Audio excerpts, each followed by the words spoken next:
All right, welcome back, everyone.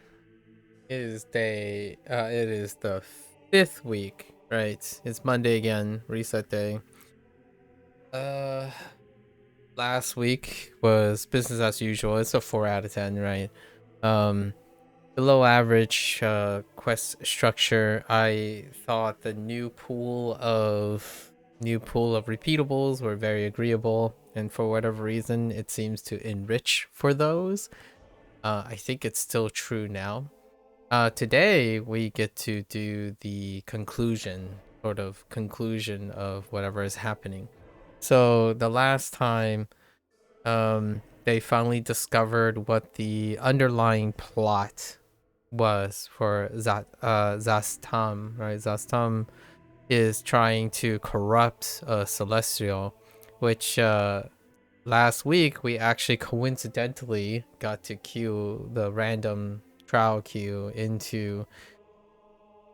I keep forgetting what the trial is called, but I think the name of the celestial is like Valkyria or something. Valkyriel. It was an angel name. Um, it was nice to be able to coincidentally show what it looks like, at least. I don't expect myself to ever hit a advance. It's experience only. Honestly, it's probably one of the most downturning modules if they continue to invest. Obviously, it's a controversial opinion, but generally speaking, the maybe it takes less time or less resources, but I like to think that if their resources are divided between dungeons and trials, dungeons all the time, and if trials are like a set piece in which is supposed to be different, I think it requires a further tier. I said a little bit jokingly, but maybe a bucket list thing. I'm embracing the Holy Trinity, the three-man party system, as a way to complement five player dungeons as opposed to constantly still continue to push for trial. Might be a quality of life thing to consider in order to make things more manageable. It could be more intimate, right? Having less players may provide alleviation for scaling, individualistic mechanical punishes.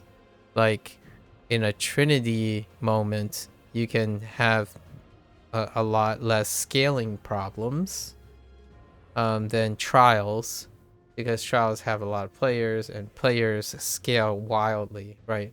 The more the gap between a player entry, between the experience and the geared, the larger that gap will be accentuated when you have more players. It's multiplicatively, or it's multiplying the problems of scaling.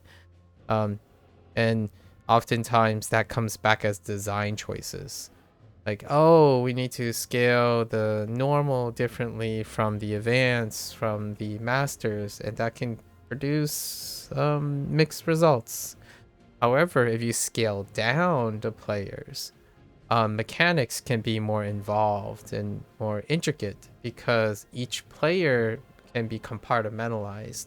So, for example, mechanics that target only the tank, only the healer, and only the pain giver can be refined in a sense. Then each player, but again, there's already an uphill battle for Neverwinter. Communication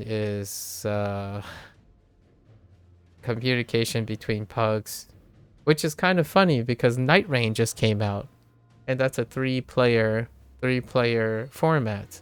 Although the three-player format is using the more modern standard, which is to remove the Trinity, to soften the Trinity, and make each player. But what their solution to making each player mandatory is scaling the content so aggressively that it requires the three players to manage all the roles. Now, in Neverwinter sense, you can have specialists. Healers are healers, tanks are tanks, and pain givers are pain givers. So there's already a very strong pre-selection for design that allows you to emphasize intimate things. So, like for example, a three-player dungeon would be like your tank knows how to block. So you have segregated mechanics. You can even have them simultaneously in effect, where a tank is responsible for mitigation and blocking certain mechanics, which can be catered to the tanks. So you can introduce tank-centric mechanics, which have already exist. There are tank breakers, various tank breakers you can repurpose, various like directional things that you can, like, for example, layer the Mad Dragon, where a person is pointing a cannon, right? And those are softened by having less players in there, right? And then healers have like a healing related thing, maybe healing a target while they're incapacitated. That's a common theme. Like a tank can be obligatorily incapacitated, but they are responsible for staying away from the other two players that lead to splash damage. And then pain givers have either a melee or a range centric punish and etc, right? And then maybe utilize their movement abilities and whatnot. So I think that would be something to consider, as opposed to constantly trying to scale and adjust effectively the scaling issue. And in my opinion, like the recent loot box, that the impressive efficacy of like equip power or something in any particular gear is less exaggerated when you have less players bouncing on, like multiplying the problem or the scaling. I don't know. That's what I've been thinking lately. But other than that, we can see the conclusion. Sorry, I kind of digressed into the trial thing. We're gonna see how it gets to it. You know, that gets to the trial. We saw like a, I don't know, a vision, like a scrying orb peek at what Zastom was doing with the help of our resistance peeps, and we're gonna get in and see what happens. Right? I don't imagine it being. Actually, it might be long. Largely because the second milestone one was quite long. So let's check it out. I doubt there are anything promo. Okay. Okie dokie.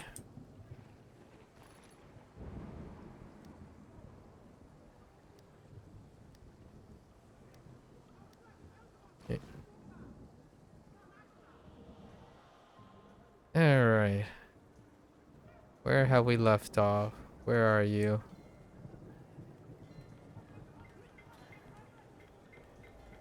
There are plenty of people who could do with a helping hand.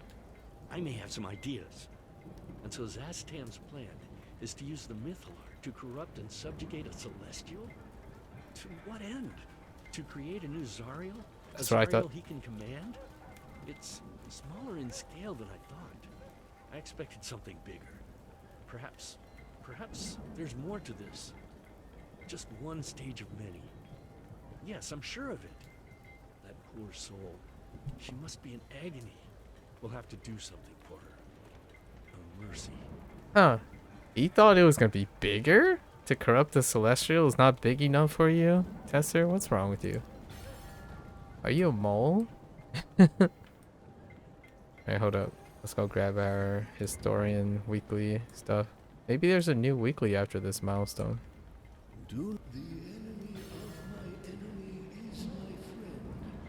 Yes, indeed. That is what that saying is.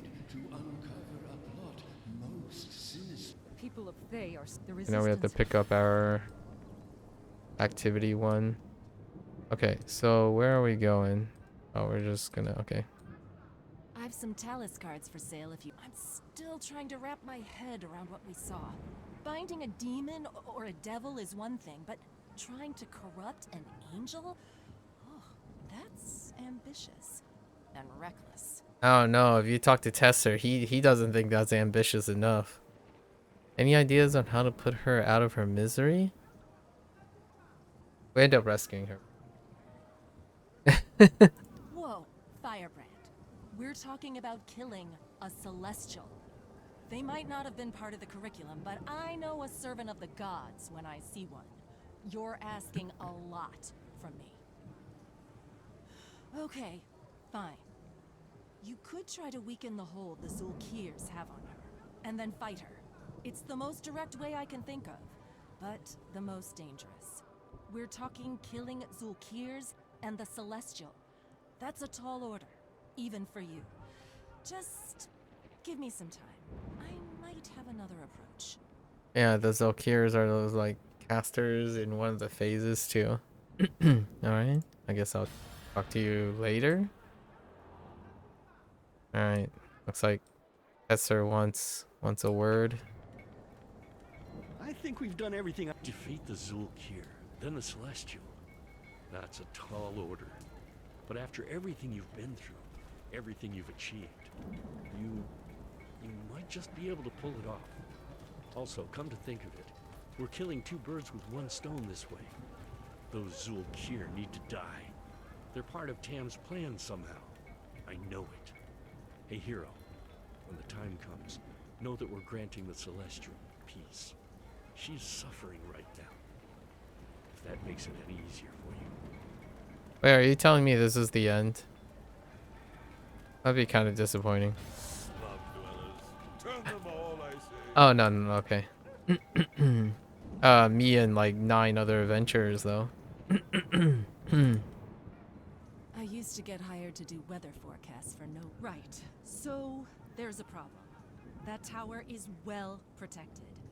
I was able to brute force my way in with a scry, but trying to get you up there is another matter. What I have in mind is combining a scrying spell and a dimension door. It's going to be a tad tricky, especially with the additional measures and conditions I'll need to put in place, just so you don't get shredded to pieces, or lost in the astral of all eternity. Here are all the things you'll need to get from me. I started thinking about a funny scene with Geralt from the Witcher series. Whenever he has to go through a portal, he's like, I don't like portals. And this would be one of those like, oh yay, thanks. Shred it into pieces or get lost in the astral for all eternity. That sounds great. Alright, what do we have? Gather the eyes of a corrupted drake. Where the heck do you get that? Obtain a skeleton key from a bone. Oh, this seems fun. Oh, I like this. Gather. Oh, that's very Western fantasy like. You're just gathering different particular pieces. That's kind of neat. All right, so let's get the egg. Which corrupted? Where would one find a corrupted drake? Oh, I wasn't even here. Oh. Oh yeah, this is neat. But where are we going to get this? Here somewhere. Oh. Oh, I see. You're not.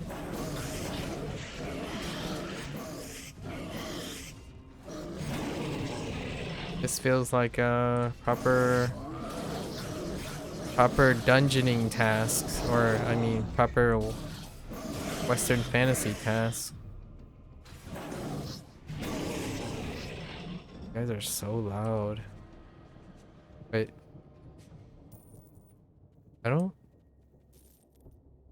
What am I looking at?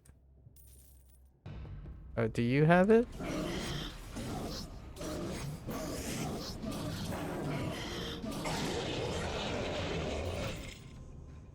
Oh, this is where the skeleton key was. Alright. We have acquired the skeleton key. Alright.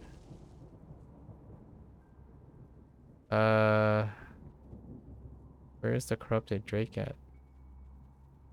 I like this. I think this is one of my like easily one of my favorite aspects of the story thing.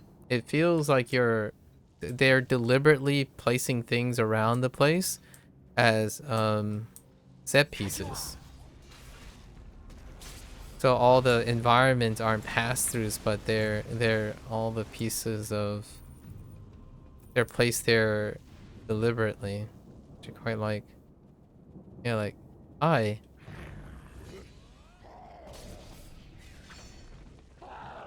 Oh, yeah, see, this stuff is great.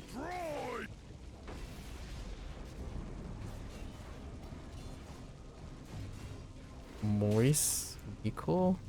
What a name. Okay. Alright, so we got pure water. Right?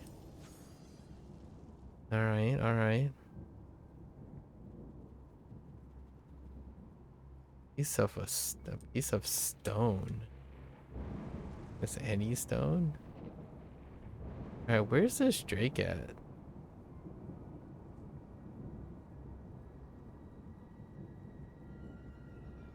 I'm probably only gonna do this tune today.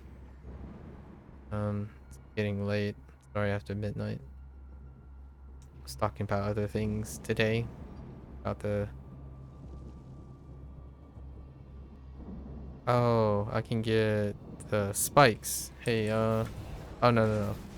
It's, Ezo. Those spikes. Come here, my buddy.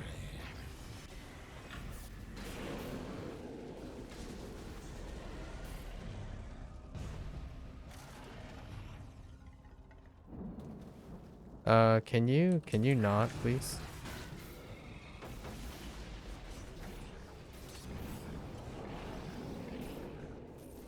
I wish the guy stop attacking. Oh, there it is. There. Oh, I need 6 of these. Oh, that's annoying. Time to switch instances. Because the guy is prioritizing the same thing. I don't think they're going after the main. He clearly baned multiple times the Ezreals. I can't get him. Alright. Doesn't help me. Okay. Try again.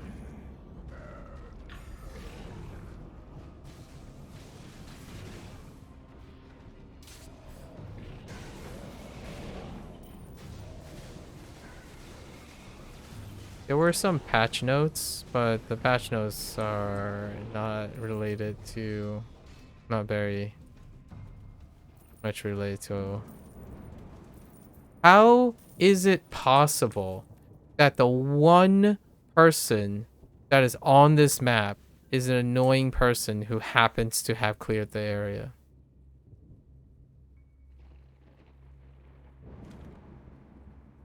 And now I'm stuck for another minute. Amazing. Oh, actually, I think the Drake might be here, though. Oh, no, wait. Oh, that's weird. Oh, the person just went in to grab the thing. Alright, alright. I'm okay with this.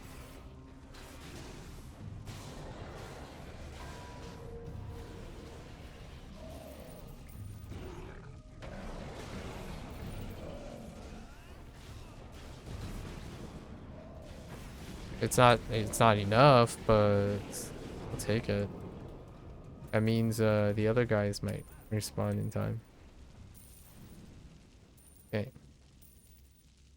Oh, it just tells me here. I thought the Drake thing. Yeah, wait, is the Drake thing here? Hello? It's not this. I doubt it.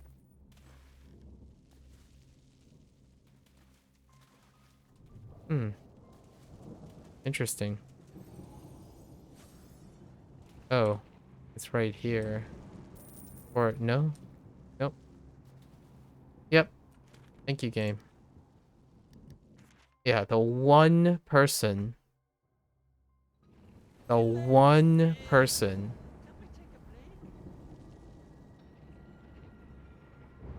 Oh, but they could be doing this same quest line though.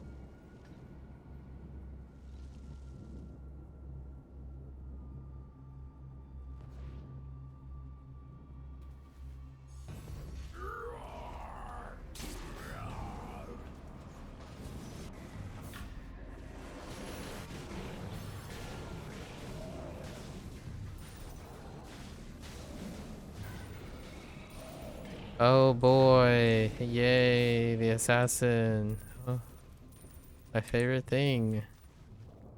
All right. So now we got the spikes. Why we need 6? I don't know. Okay. So now where are you leading me?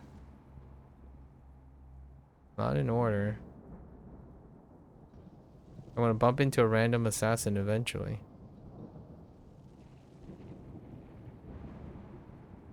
Okay. Alright. Wait. Oh, really? It's up here? This is the second time we've been up here. Alright. Go on. Oh, this stone. Very specific stone. Alright, where's this dragon at?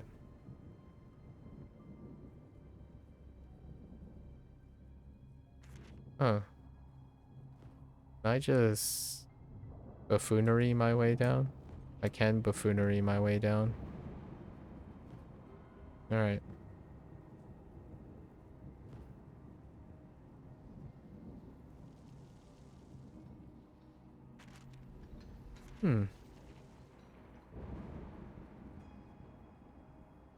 Corrupted Drake, you say?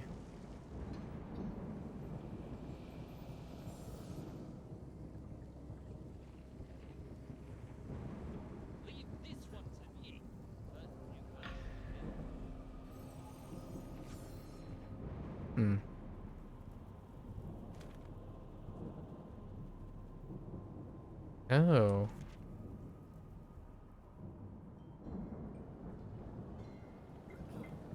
I don't remember seeing a Drake.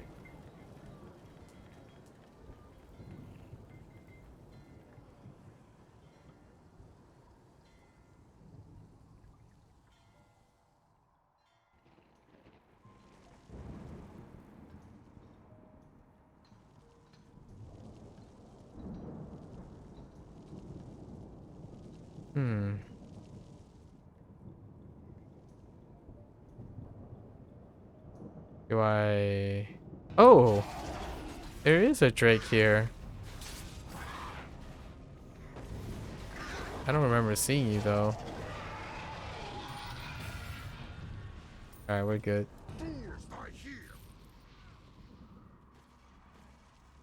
Can we not, please?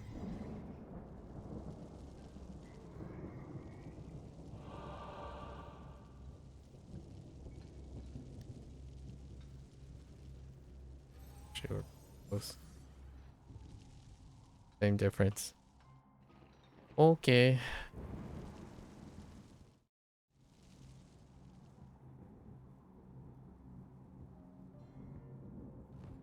Break your chains and seize control. Still, the voice box is still shenaniganed. Nice. Alright, now what? You just TP us? Got everything on that list? Perfect. This could take a while, so if anyone else needs you, go on ahead and help them out in the meantime. Alright, fair enough. You got anything for me? Hero, just when I needed you. Listen, I tried to reach out to the rest of the network to tell them what we've discovered. So here's where the spiders are. Nothing. Darkness. I can't get through to anyone outside of the city. I knew as soon as we found out about Tam's new pet, he'd move against us. I just didn't expect it to be this soon. It was like he knew. Like he was poised to make his move. We have to act fast. The Minutia have shared with me a series of secret escape routes. Unfortunately, a few of them are blocked. Clear out the pests, and I can coordinate a retreat for the others. The Minutia. My kin. Or this character's kin. Alright. Fair enough. That's where the spiders come in. Wasn't anything like super deep, but there's some spooters. Spooters and displacer beasts.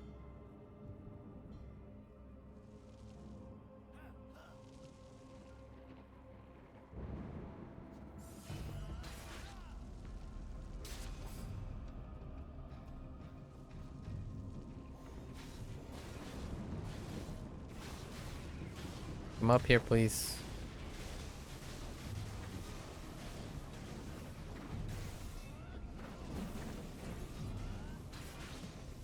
All right.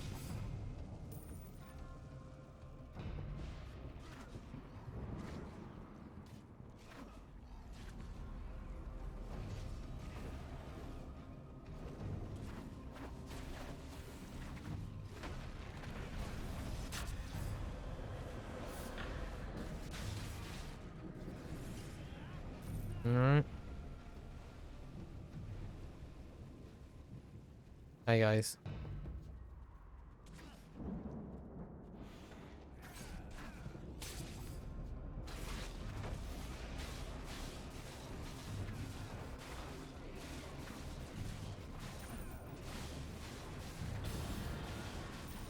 Alright. Oh. I completed the other the other task. Short one. Alright. Okie dokie.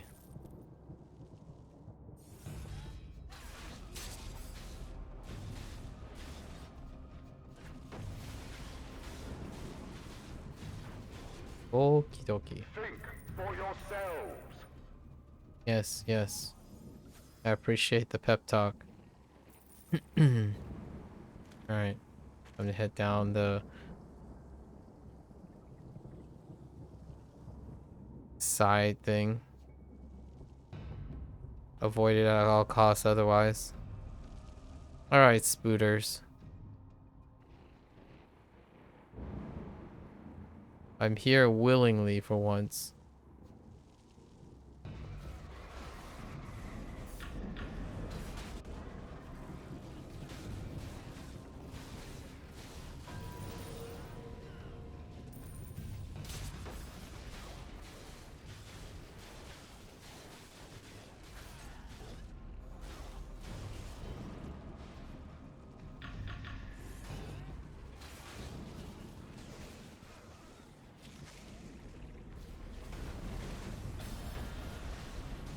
Alright. Pest control. Taken care of. Right back. Haven't done anything down here. Like right here.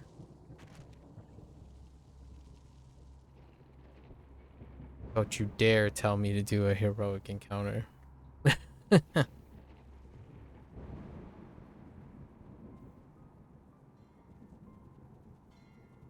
Sastam is not a god. He cannot see all. Effective. Okay. I've nothing for you at the moment. Some of the resistance are choosing to stay behind to continue our efforts, but their families are being sent away to safety. Look, I know I don't say this enough, but thank you, hero. Anytime. I have a bad feeling. A Oh. nagging, gnawing pit in my gut. With how the network went dark. Damn it all, he should have contacted me by now. Oh. You have to go check on him in person. I'd do it myself, but I need to stay here to coordinate in case we need to organize additional retreats. Make sure no one is following you. Interesting. Oh, the guy in the recorder, the crystal thing. All right. Let's hand this stuff in whenever we can. You know, another All right, so we gotta investigate our little like clandestine mystery voice guy.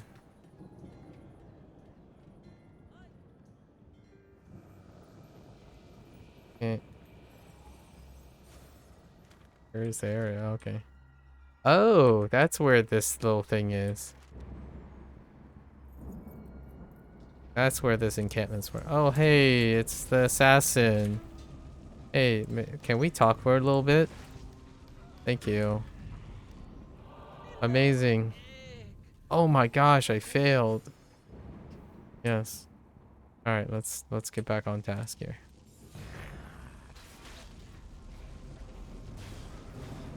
So this is where this thing comes in. What am I? Oh, no, wait. Yes, wait. Huh.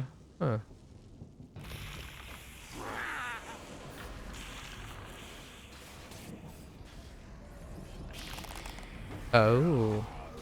It's going up.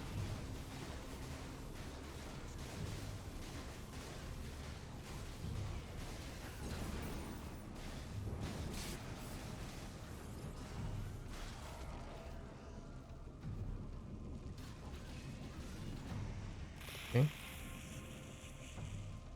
Alright. Yes. Thanks. Thanks, Reggie. Just aggro everything.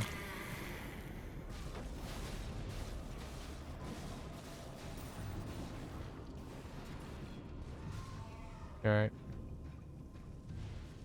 Going up.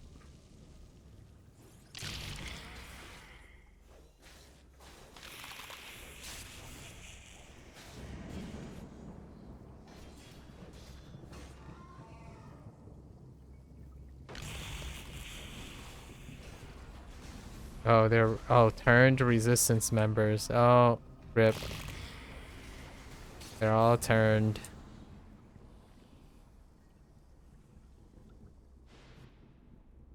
Maybe he's kidnapped and maybe he's imprisoned. Slay the undead. Oh, rip. He didn't make it. Wow, thank you.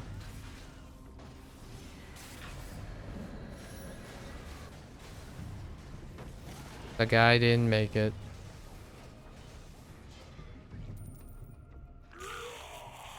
Did not live.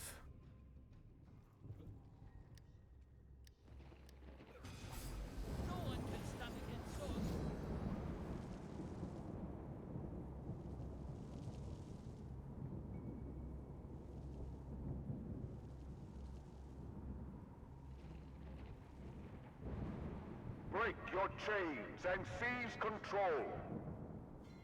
Yes.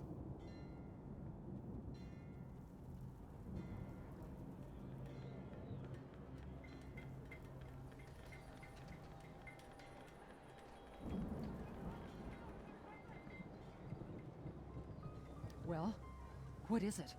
Is he safe? Is he... No. Oh, no. Zared. They got to him, didn't they? They turned him. I can see it in your eyes. Yeah. Sorry, man. Don't apologize.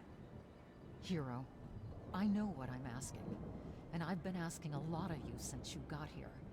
But I need you to find Zaz Tam. I need you to find him. Find out what he's up to. And then kill him for me. I want him dead. I need him dead. Faye needs him dead. Have you ever wondered what this place could be like? A Faye without red wizards. A Faye without Tam.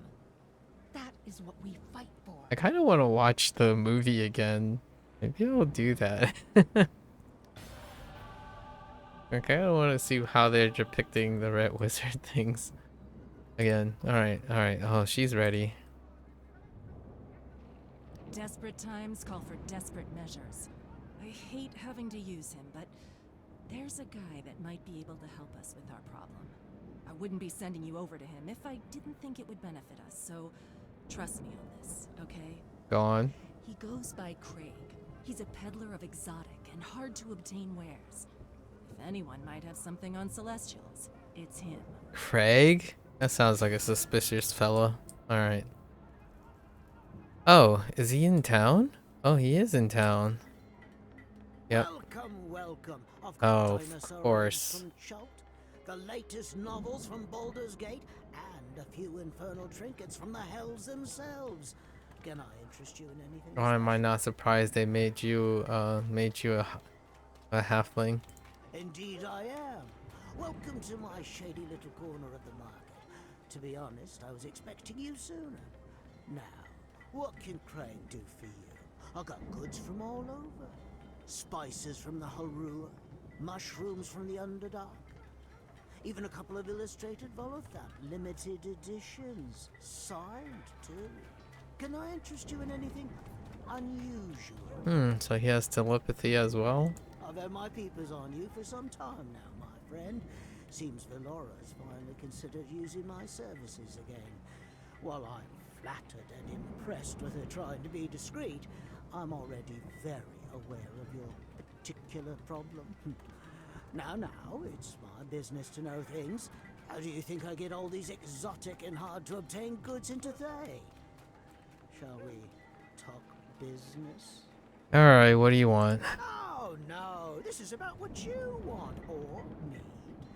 I happen to have information on something that can help you avoid killing that celestial Oh, there it something is. that can save her. Blessed stardust that has passed through the upper planes themselves.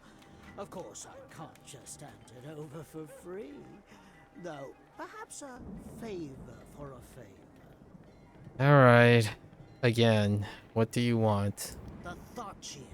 Vet Banzarok has a grimoire I would really like to get my hands on. Mm-hmm. I've a client who is a bit of a collector, and he's not the sort of man you want to disappoint. I've also another client who would very much like to see the Thotchian dead. This aligns with the Resistance wants, right? Get me that grimoire, kill the Thotchian, and you'll have your stardust. To sweeten the deal, Banzarok has a literal treasure trove of goods. You get first dibs on everything, except that grimoire. If you set out now, you'll likely find him vulnerable in his hideaway. I'll point you in the right direction. You better keep your end of the bargain. I imagine he's good on his words. Right? Right? The gallery or whispers? Is that? Nope, that's not where I think it is.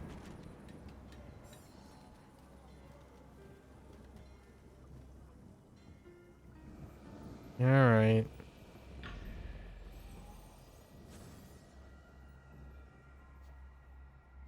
Craig. What a name.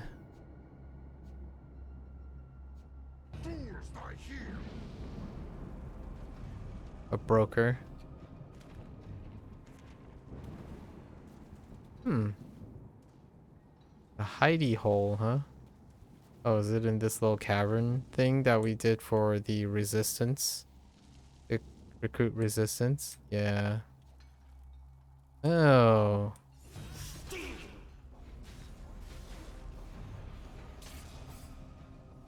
Don't mind me.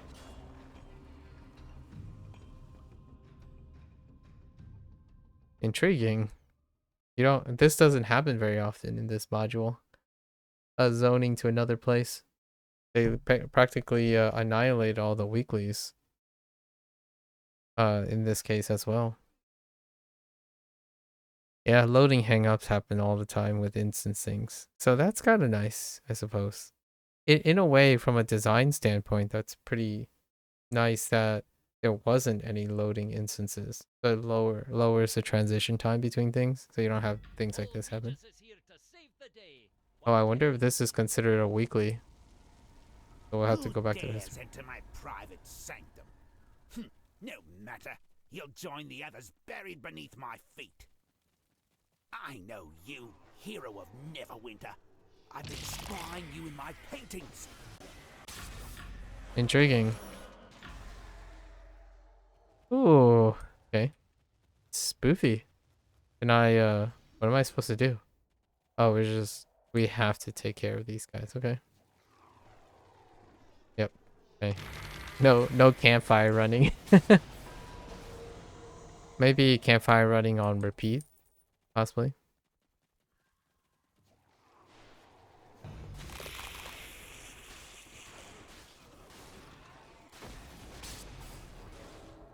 Alright, to cut down the undead.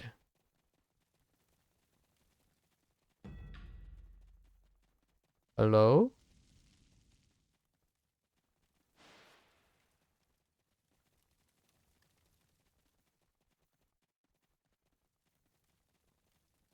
Friendly? You're useful. I'll kill you, then maybe turn you into my personal little plaything. Yeah. I'm sure that's gonna happen.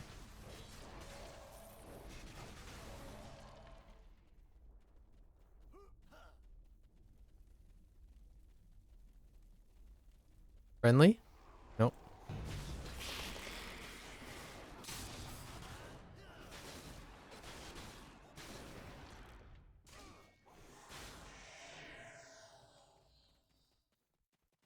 Alright.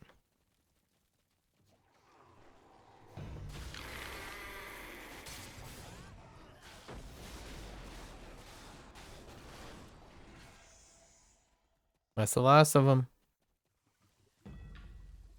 Now, where are you, my friend? Ah, here we are. Oh, what a cozy place you have. You have some Zukia. Think you can attack Zukia. that Banzerok? Gods, kill it! Oh, he's a doofus.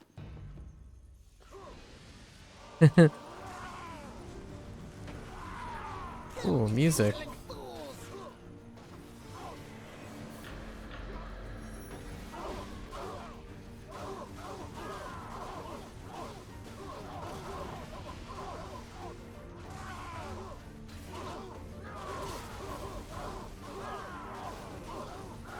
Oh, they're called. Alright. Wait, we can work something out. Oh, No, no, I am the fortune. I cannot die. You cannot kill me. She foresaw. yeah, he had no HP. That's kind of funny. He tried to make a run for it. Oh, this place is cool. Oh, that's really neat. Man, this guy was living the life. Alright, we got what we came for. I guess... Was there any... Is this themed? No, it's not themed. Okay. I thought there might be something themed. Like, we were welcome to the treasure, but... Typical knickknacks.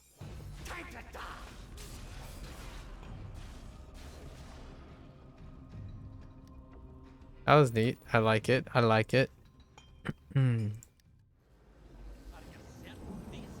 Okay. So we get the dust.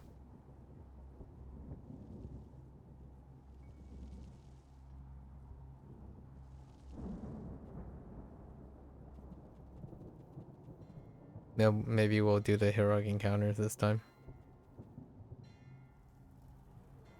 For the giggles.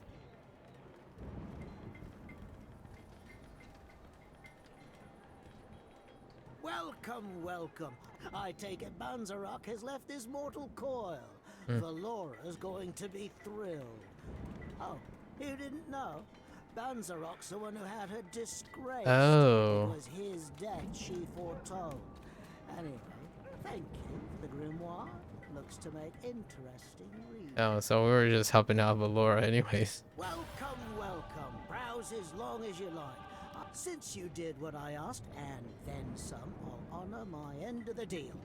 The Stardust you are looking for is located in a ritual chamber within the catacombs.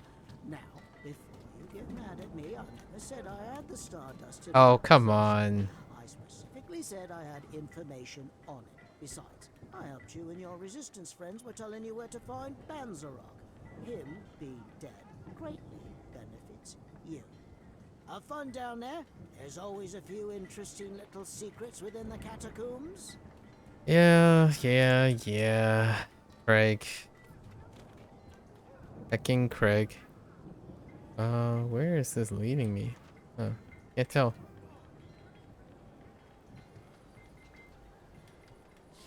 Classic trick. Only got 30, so. Alright. Catacombs. Where might they be?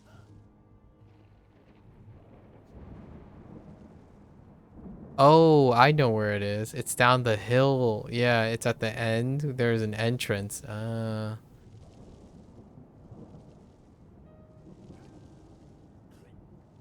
Right. It's that little entrance down here. I think we can use this to like try to avoid.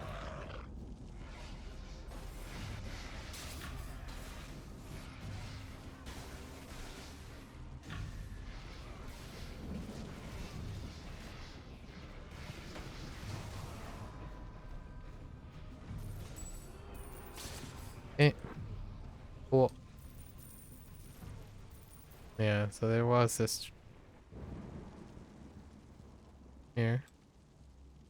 Maybe this is a weekly?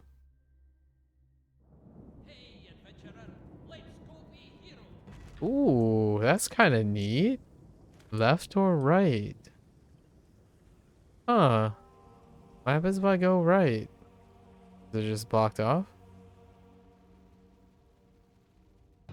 Oh, hi.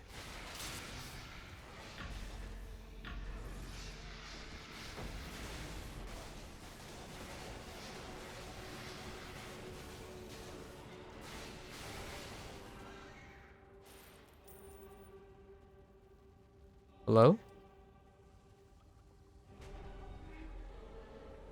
That's not ominous at all.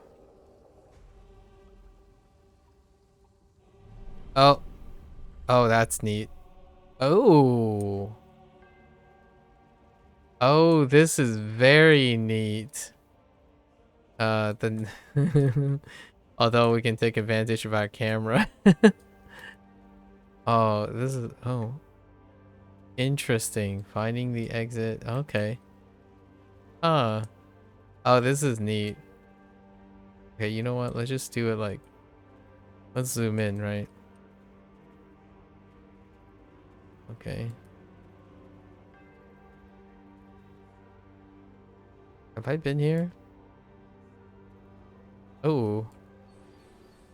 Nice. Oh, wait. Not nice.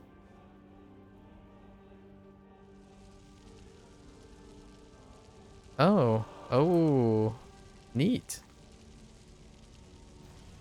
Oh, that's okay. Wow, they really pulled out the stops. Disable, press. Oh. Nice. Now I kind of want to know what you do when you go left instead of right.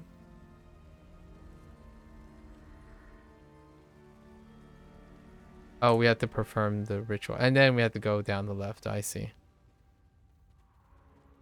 Very neat.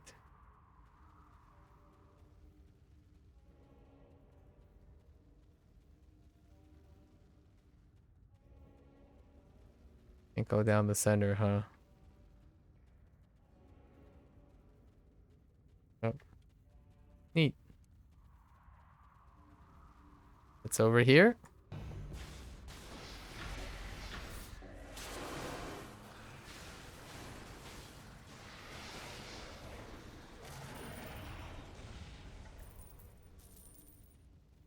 Hmm. Okay.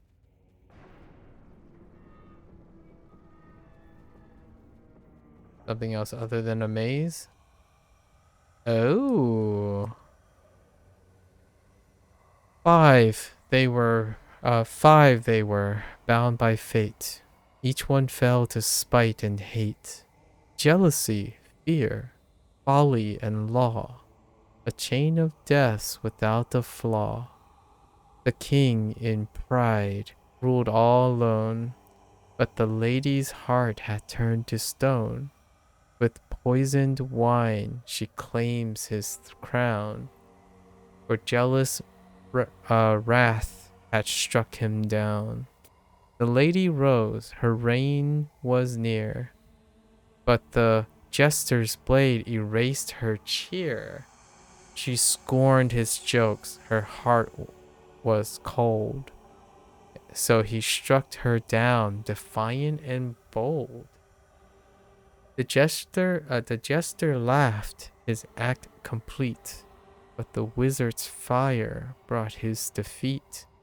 For he has seen the jester's crime, and fear his own would come in time. The wizard stood with power untamed, but the knight's blade his life reclaimed. In rage and grief for all who fell, the knight struck down the mage as well.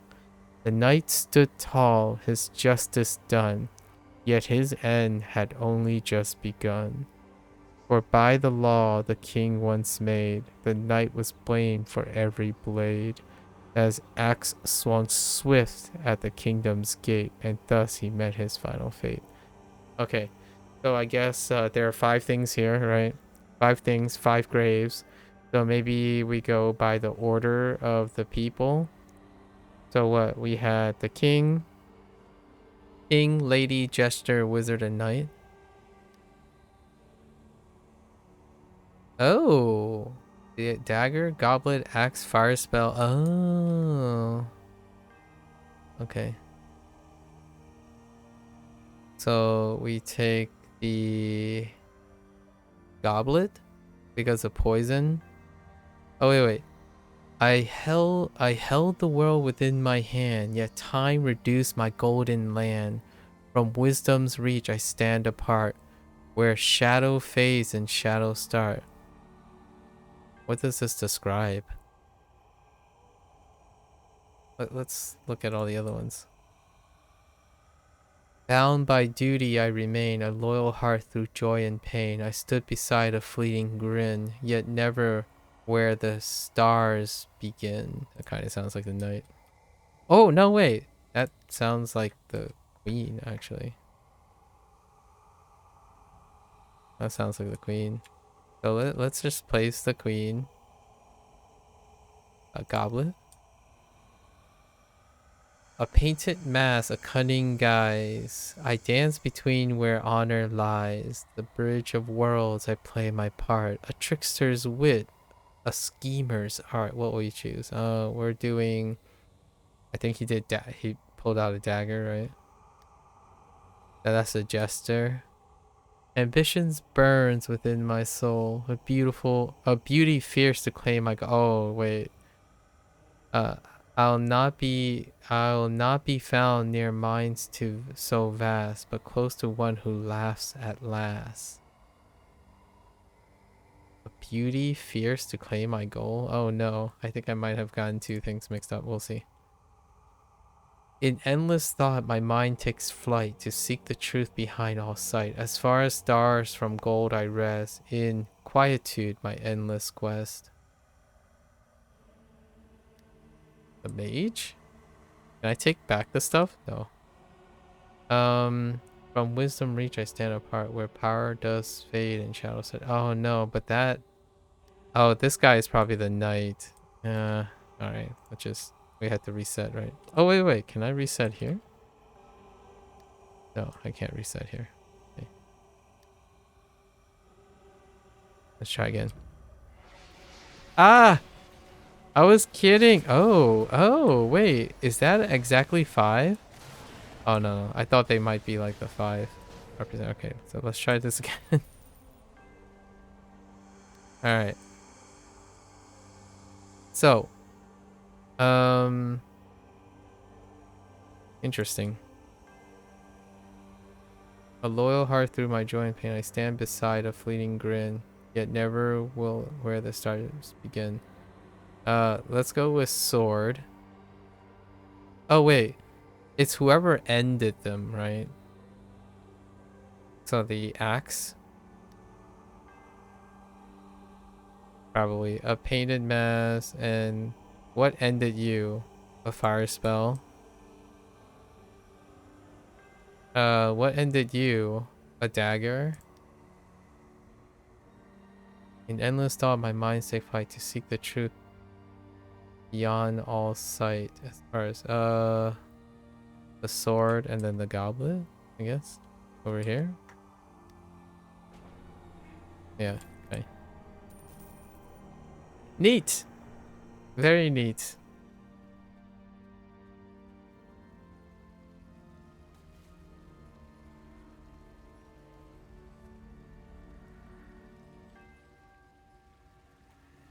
More of this. Another pest has entered my nest. Oh, At least you're a sight better than my sister. excuse me? Come here and say that to my face. Or no, wait. You stay there. I'll come to you.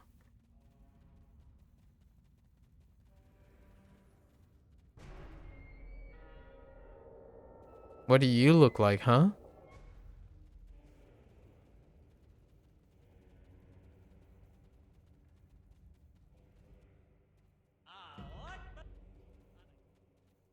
Okay.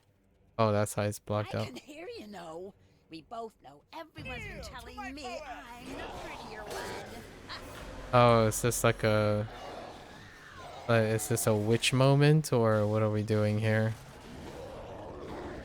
It is old miracle. I mean, kind of sounds like a witch moment. Oh no, it's a demon. I blame you for this. We could have allied with Grazit, but Demon and no. devils. Okay. It had to be Malcolm. Hi.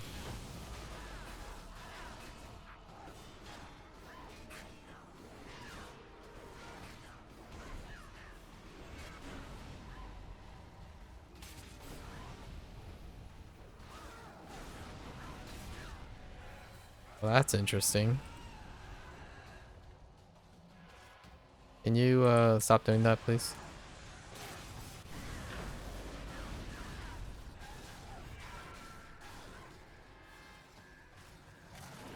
That takes a really...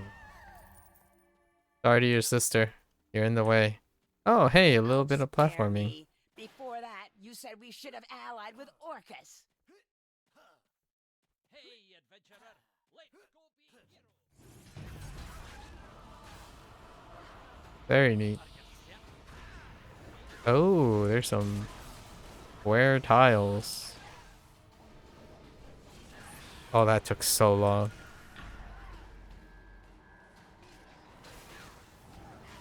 I'm guessing that's a charm. No circles, only squares.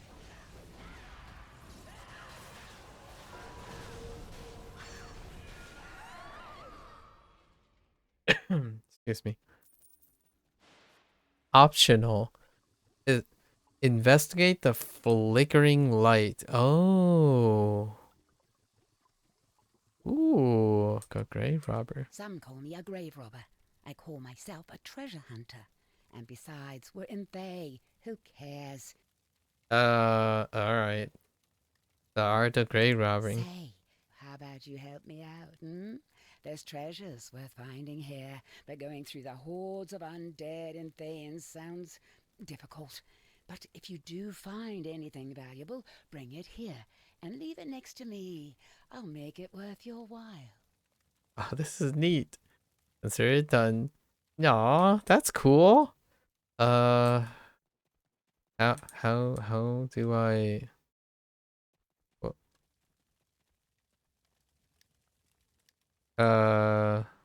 did I search for treasure?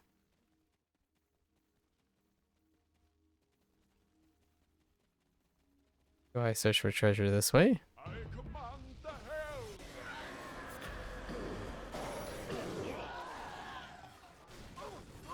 Do I take the... Do I relieve the peeps of treasure? Doesn't seem like it. Alright. Treasure, you say? Treasure? Oh, okay.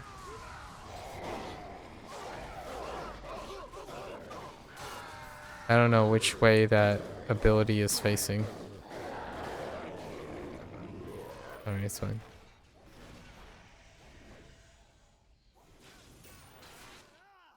Alright. This thing? Nice.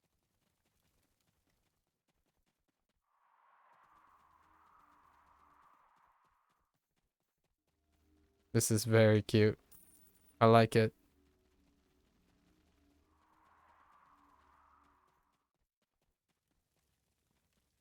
There you go. Thank you. Here's a reward for being a sweetheart. Oh, I wouldn't even look at what it was, but that's okay. It was on the bottom right hand screen. I was even looking. Okay. Neat. Even side questing. Side questing within the side questing. Oh my, are you the one who will set me free? How about a little dance before I go? Hmm. Set you free, you say?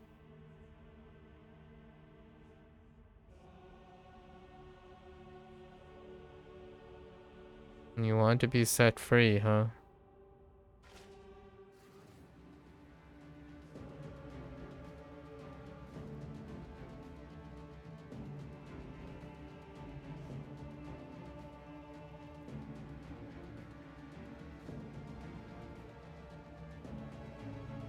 Malcanthit. Malcanthit. Are we friendly? No?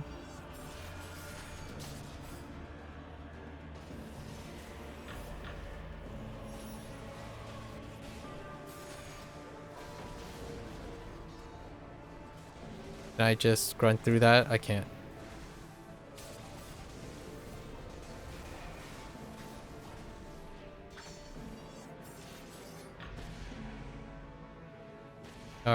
Do you phase? Yep. Oh, you just disappear? There it is, the pesky thing. Be a dear and destroy it, will you? You're just gone. Come and see me again sometime.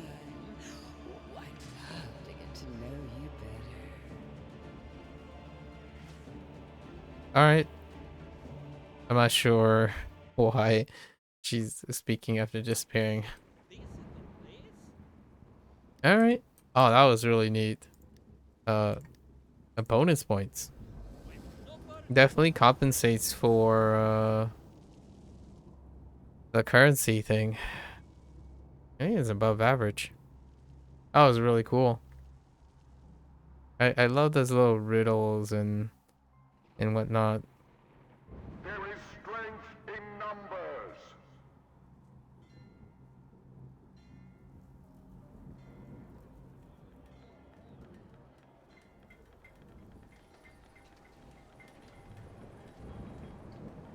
Okay. I've some Talus cards for a grimoire. And holy hells, this is blessed stardust! Okay. This book talks about how blessed stardust has the power to bind devils and demons and purify celestials. Considering its properties, it can also be used as a conduit to funnel the corrupting essence of a demon into another source. Okay. Another source like a celestial, yeah. Possibly, if you've got the appropriate setup. Magic like this can be manipulated and experimented with if you've the time and knowledge. And Tam has both in abundance. I wouldn't be at all surprised if he didn't figure out how to twist the nature of this to corrupt rather than cure. Plus use that mythalar as a method of amplifying its effects. By the looks of it, there's still enough power within to use it for our intended purpose. I might have an idea. Good to hear. Do I just talk to you again? Yeah. I used to get hired to do. That's it.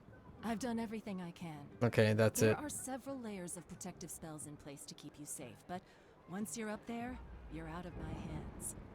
I've prepared a ritual for you with the Stardust. It should activate an aura that will allow you to cleanse the Celestial's corruption. Think of yourself as a cleansing sensor. Survive for as long as you can up there, and the Stardust will do the work. You'll still need to fight the Zulkirs to weaken the corruption's hold. Good luck, Firebrand. Don't you die on me. I'm fond of you. Do we have like a story version of it? Oh, we do have a story version of it. Neat. Neat. Let's go. Where exactly did you say we're going? You're pointed. Oh. Hmm.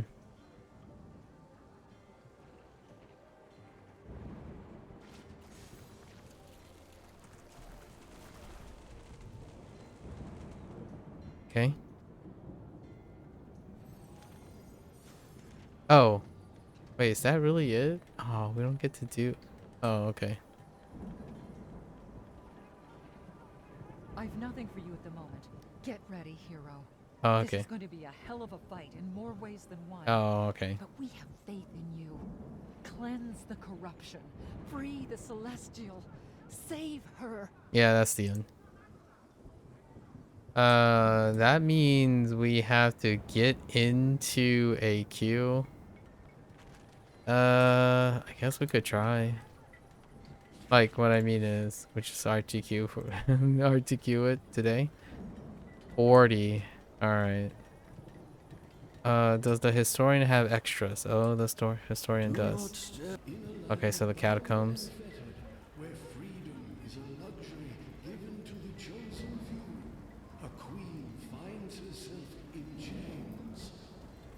Only 10. Only 10 for that. Yeah, that... You found yourself in the presence of Malconthet, queen of the succubi.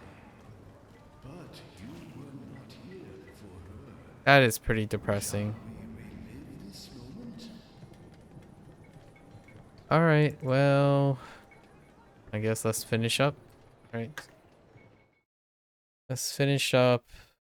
Change up some stuff. Alright. And we'll finish up here. I don't know what the last thing is going to be said, but it involves needing to queue into the thing. So that's RG. Alright. Let's go finish up. What do we have? We have 60. Yeah, that's probably going to be quicker if we do this. So, like most things, we cleanse this. If I complete this in like the following weeks, then I'll just save it and see what it says at the end. But for now, we remove this. Activities complete on their own.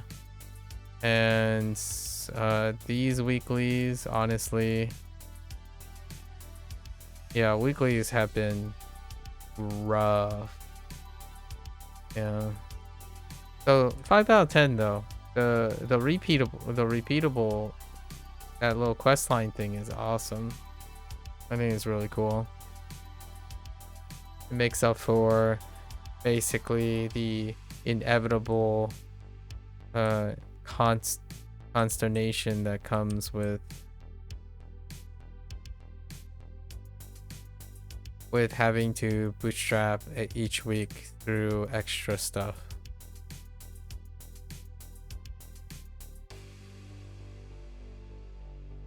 So we're doing that now.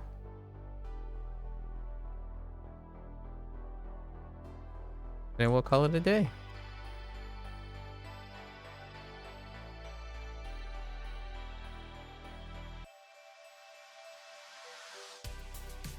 Maybe do a queue. See if we queue into it again. There, it is selective for, I think. I feel like I get the ritual shackles of divinity quite often actually.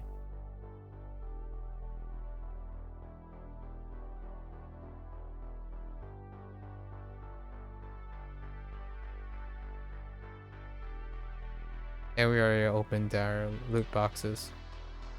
Our 75 loot boxes. Until next time.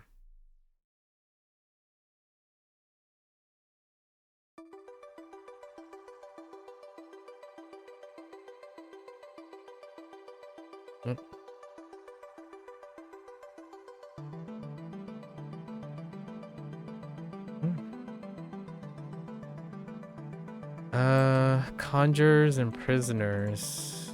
No, they're too far apart. Okay, go here. Yeah, doing four sets of 3 or 5. What? 5 times doing 12 repeatables.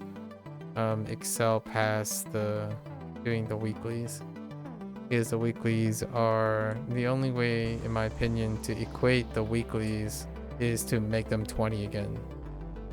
So I guess start the campaign, make them, start the campaign, make weeklies worth 20 again, I suppose. Oh, you have to put one of them is placing the scrying orb. Oh no. Oh no, wait, is it just one? Oh, please tell me you're not. Oh, that's so gross.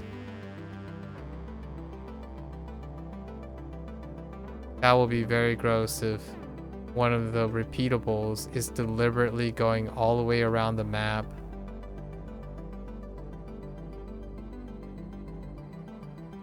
Okay, I might have to take that back. They might force your hand, and this would downgrade it to a 4 out of 10 if we have to place all the scrying orbs.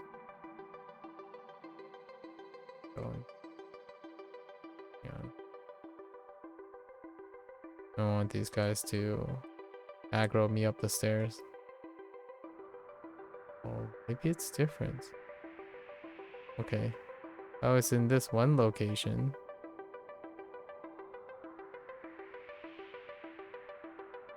Maybe we're good. There's this name mob. That's kind of annoying. Oh, yay. Getting hit through the wall. That's amazing. Oh. And then puts me all the way at the top. Amazing. As inconvenient as possible. Wait, can I tap this?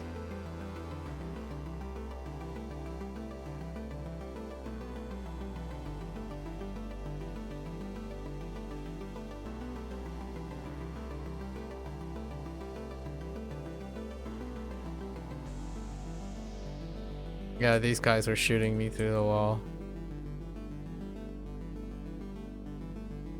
Oh. Oh, okay. So I'm going up here. Oh, parkour? Of course. Alright. Okay, so we parkour up here.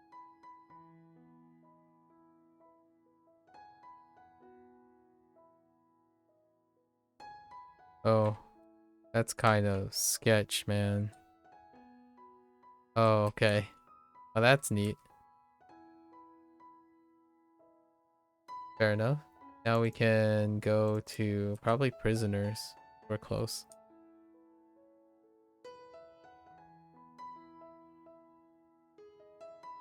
Prisoners, C tier. Yeah, prisoner is definitely C tier. That surveillance orb is kind of A-ish. A-ish tier.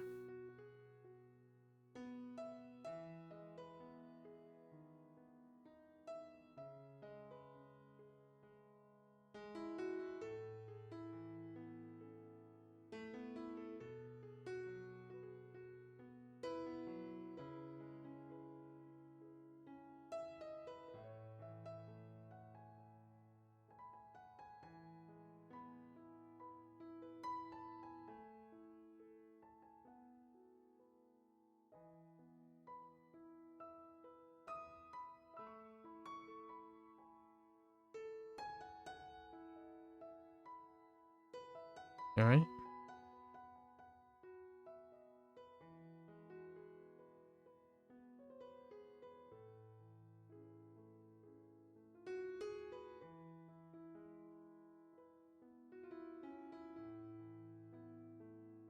Yeah, the mob types are kind of extra annoying too.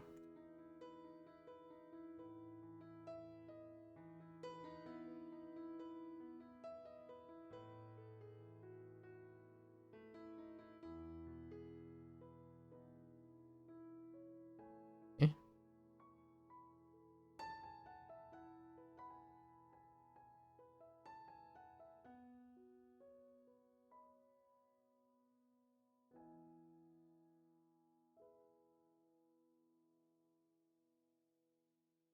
Go free. Who no have quest free time for little parties to join is killing assassin. Wow, that statement. It looks like people are still failing the one heroic encounter in their routes. No patch notes on that. The Acolyte one. Still consistently failing.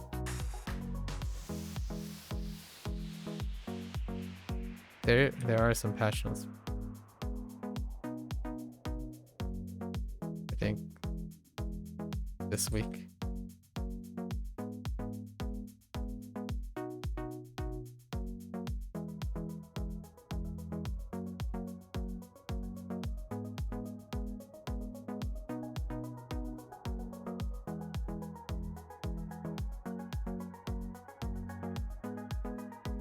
I'm like keeping my eye on the second assassin gauge.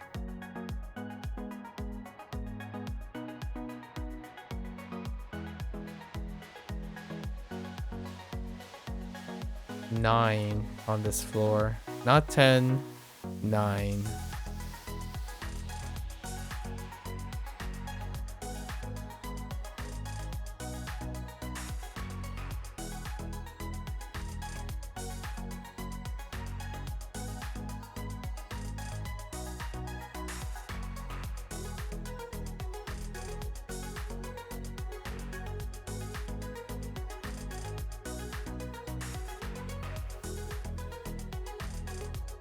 Okay. Alright. Invokers, they're on the bottom left. Invokers. Vanishing Act is a C tier as well. Assassin is like F tier, right? And then Heroic Encounter is like non-existent tier. It's a tier below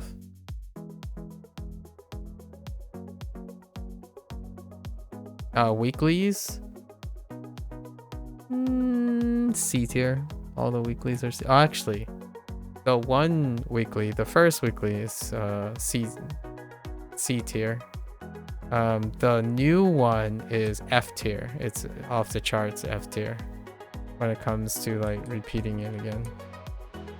It's like non-existent tier, just like Heroic Encounters. Although Heroic Encounters is definitely worse. Okay. Oh, we got new Cure Zombie Stags. Yeah, we got new ones. So Zombie Stag is up here. Okay. So we'll do Vanishing Act, Invokers, then drop down to slay the turned resistance members. 20 of them? Okay, so Cure Zombie Stags. 10? I think that's B. That's a B tier. Probably. And then Slay 20. We'll see if there are even 20 there. Stags, definitely more than 10. Do I get an F skill? No F skill. Do I take you out then? Oops.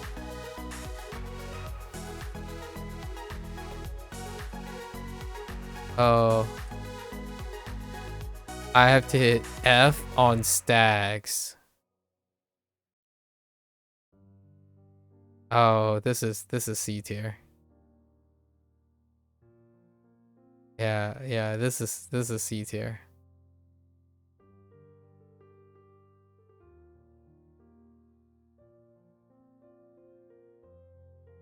Oh, this might get actually downgraded to this might be F tier. I thought maybe you get like an ability where you just do an AoE on the spot like they've done before, but no, you literally interact with them. And then you have to interact with them while the shamblers are around. Or, I mean, you have to take out the shamblers. without taking out the stags. Oh, but the guys might not be able to interrupt you. Let's see. Yeah, this is F. This is an F tier.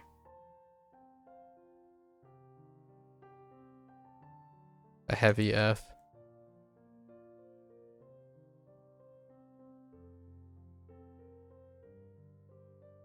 Oh, I forgot. The Tenebrolov one is F2.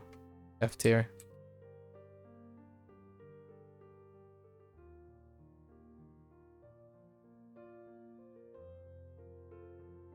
Oh.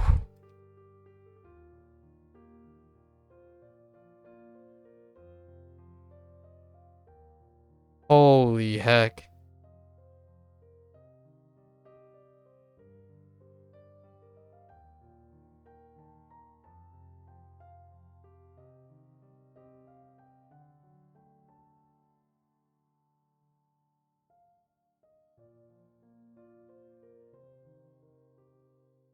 This design is so toxic.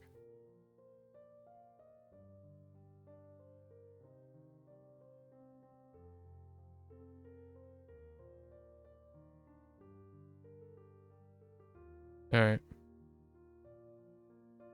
It's 10 though.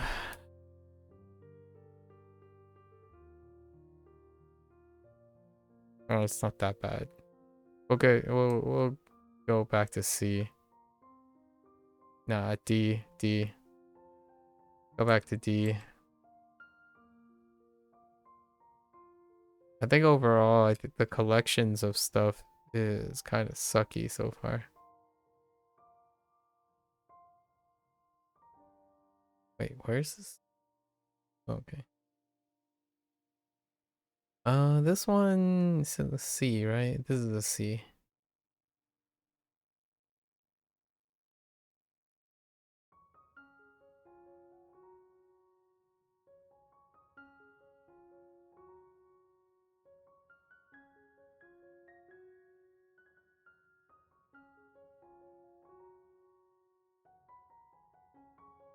Mid. Super mid.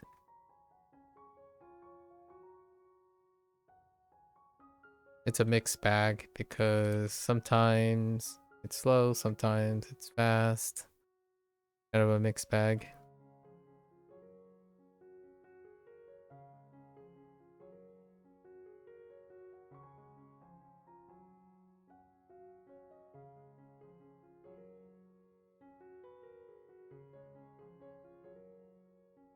Yeah, like no key runes there.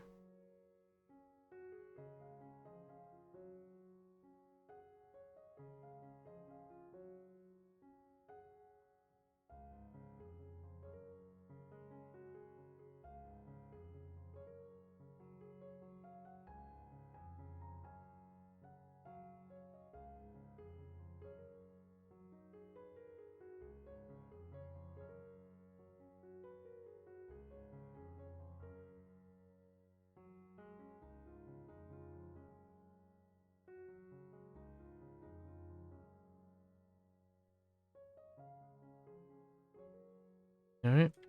No. Give me all these key runes. You changed. I know, okay.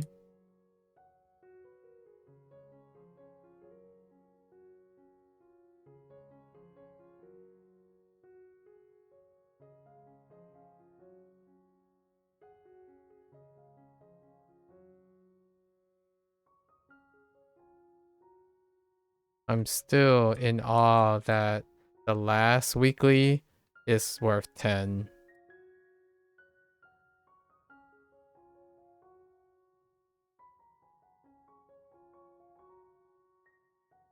I may even argue 25, unless it's truncated. We could test. We could test if it's truncated. Maybe you just go straight in.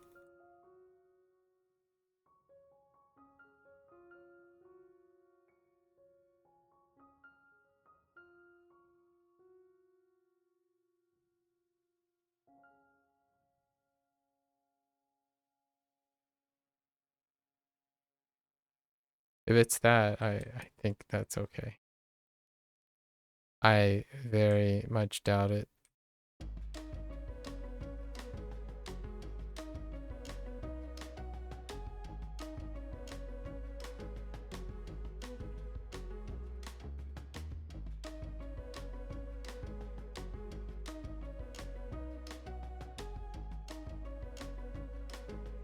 They did all in their power to wear the novelty thin as fast as possible.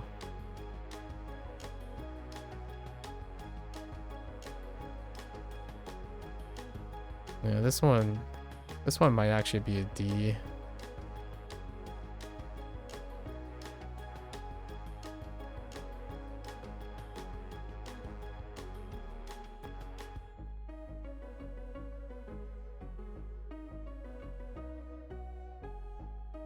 Okay.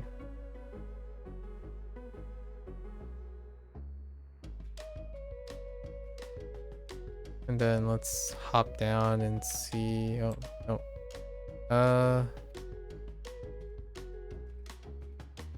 No, we turn them in and then go from there.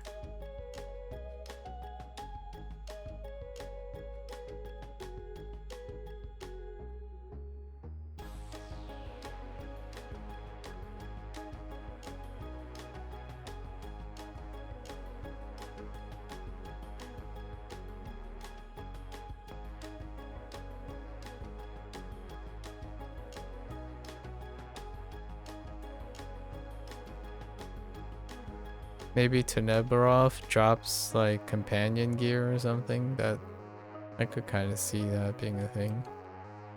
I'm just seeing this guy saying like looking for 3 more for like the last 10 minutes, and they're like on 2 conditions. You have a cube and you can kill Tenebra solo. Like, alright, good luck. Alright, so now we have Warden. Oh, the Warden thing. Get the key. That's pretty good. We can go down there then. And then we'll do wrap around.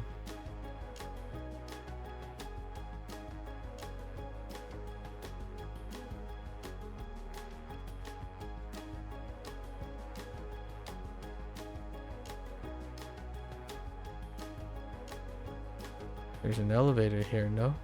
Where's the elevator?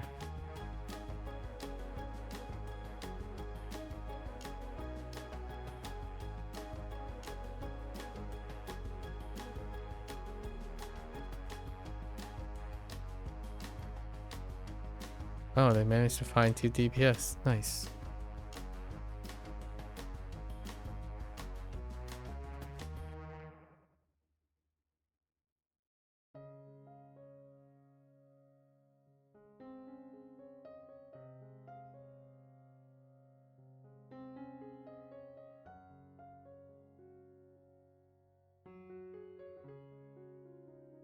Okay.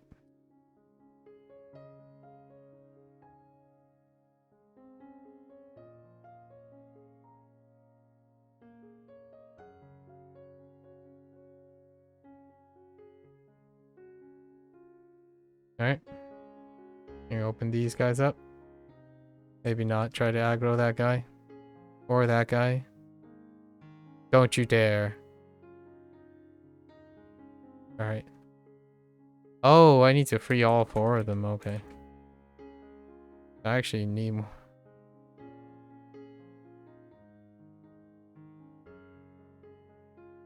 I actually need to acquire more than... Oh, are you kidding me? Actually increase this?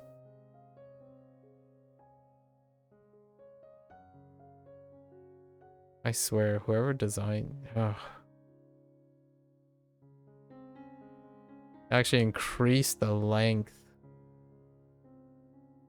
of what you had to do.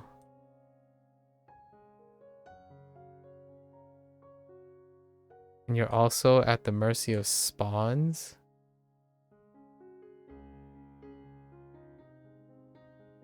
Give me the last key.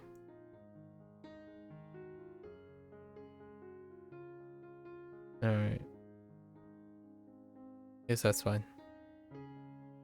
All right. Now let's see if there are 20 members.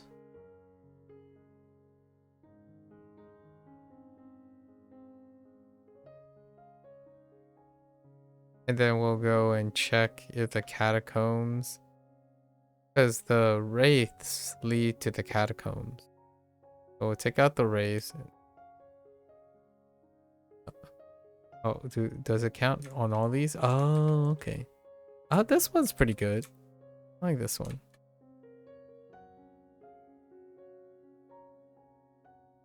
Yeah. I'm okay with this one. Is that a name mob? You know.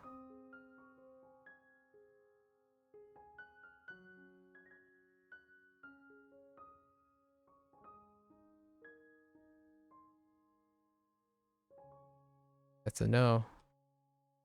Are you?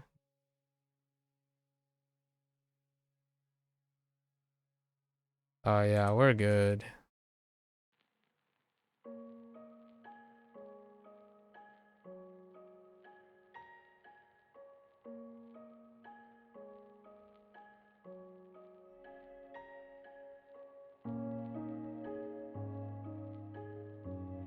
I don't know why they hit like dump trucks though. Kinda triggers me a lot.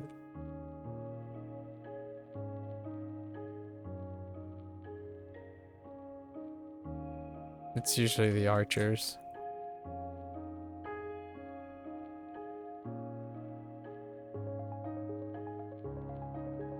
Okay. Now we go after the wraiths.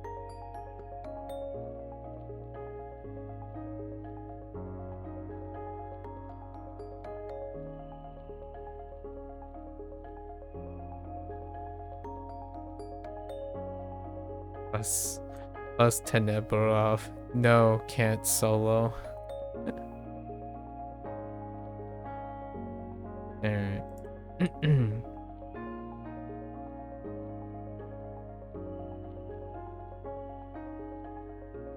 We'll take out the race, go down and see if the catacombs stay the same. If it is, I'm just immediately leaving.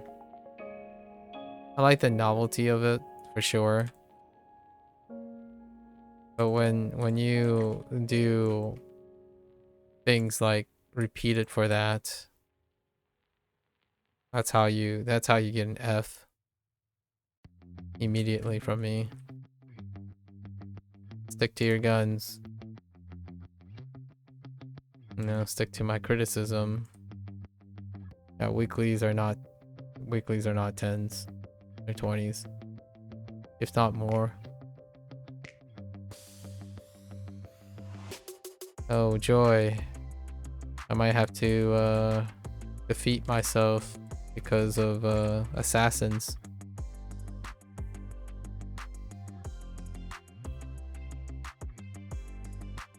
I wonder if assassins can spawn. Oh no. I don't think the counter is visible, right? No, they're not visible.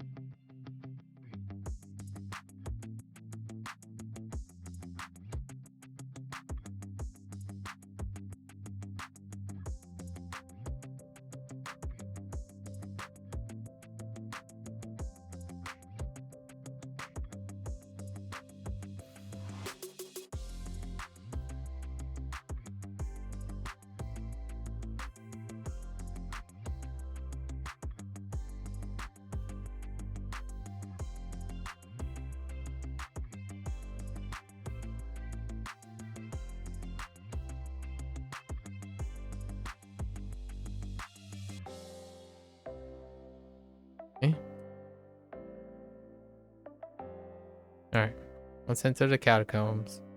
See what happens. Yep, not doing it.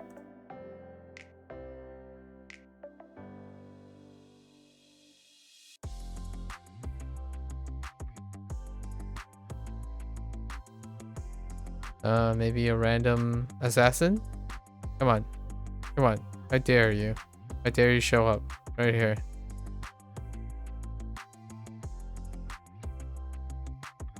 No? Alright.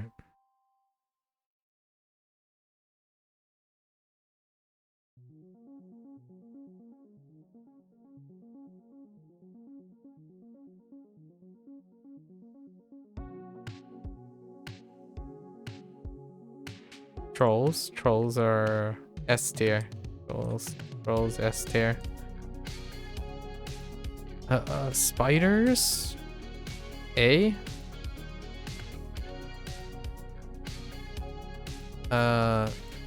Kill Thay Assassin.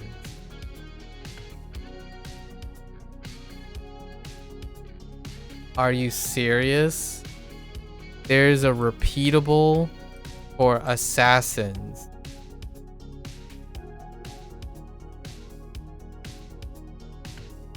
Okay, now you're...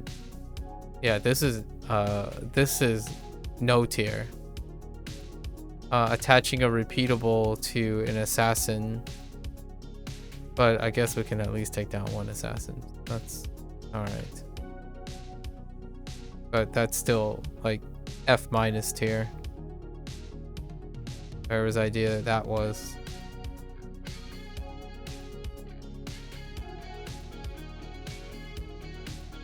Wow.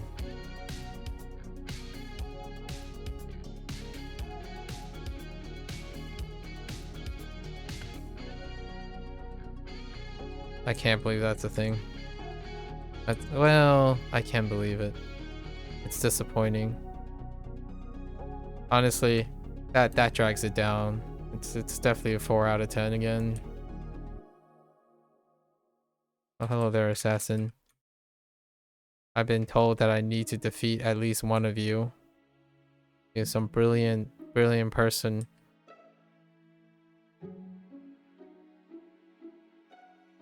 Thought that'd be a great idea.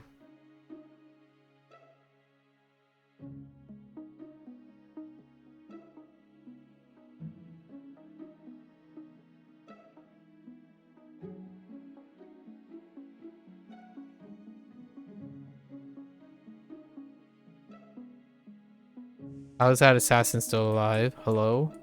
Thank you. Yeah, that's like a middle finger.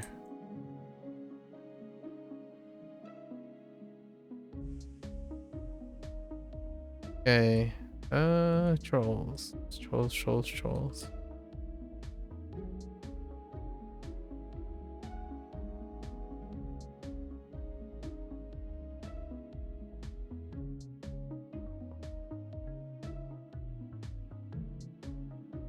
Okay.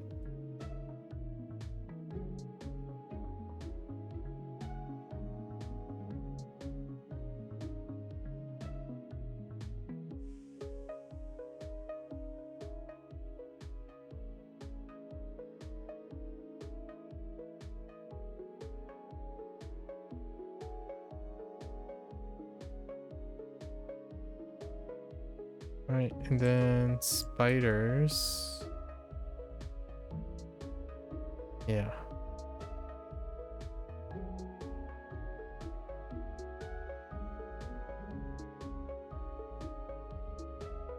Oops.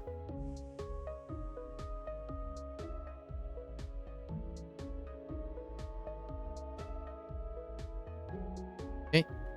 One more to go. And then I think we're gonna call it a day. It's an hour and a half to do all of that. I'll be crossing my 3-hour policy now. Wait. Why are you running me through? All right.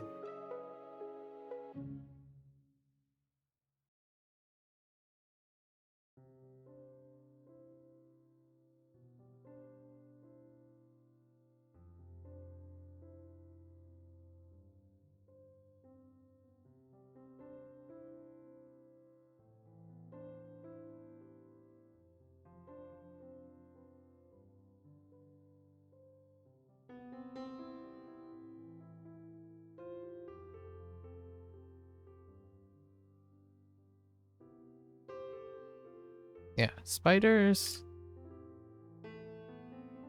S? I think spider. Spider is definitely S. Oh yeah.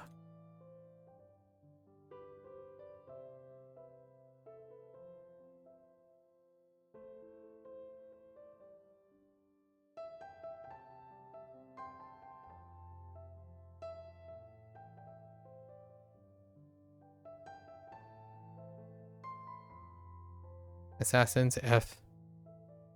F or lower. Because you actually have to have access to assassins.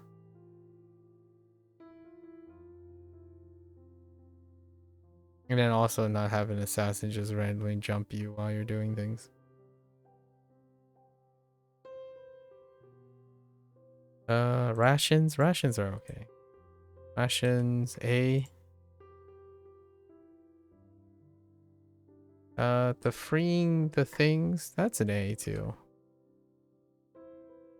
Oh, my weekly stuff. No. And then cremation? Burn piles of corpses. Where's this? In 3 different locations?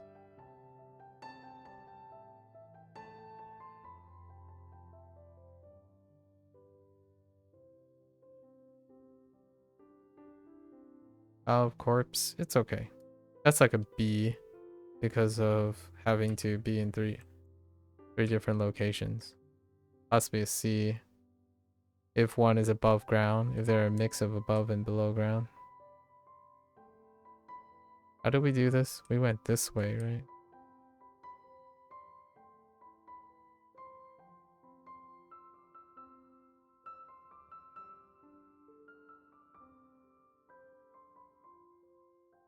And maybe we'll do Q. See if we hit I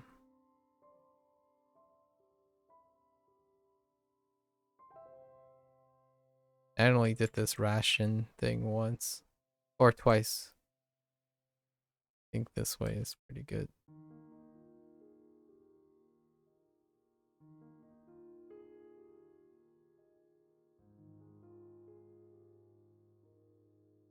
Don't remember those.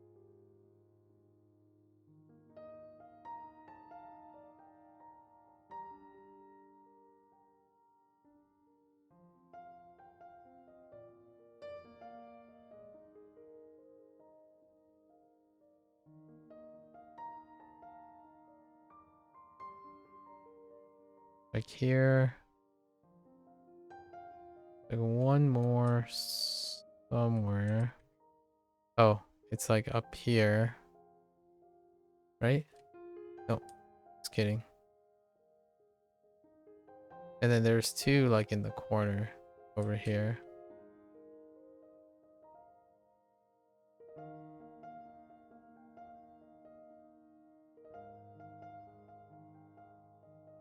There are 2, right? I'm missing one. I don't know where it is. Other than the last one in that corner. I missed it somehow. Okay.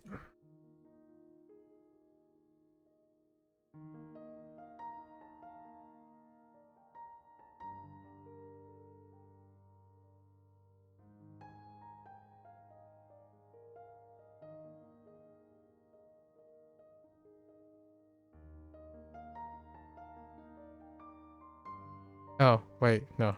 There's 2 next to each other, right?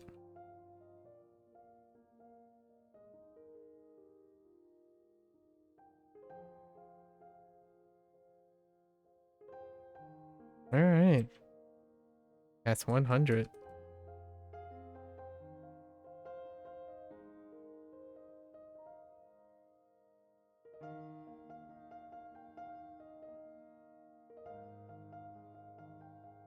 I won't queue with this character. Oh, I should queue with this. Guess we have the thing. I usually queue with my paladin because yeah, sentinels not so hot.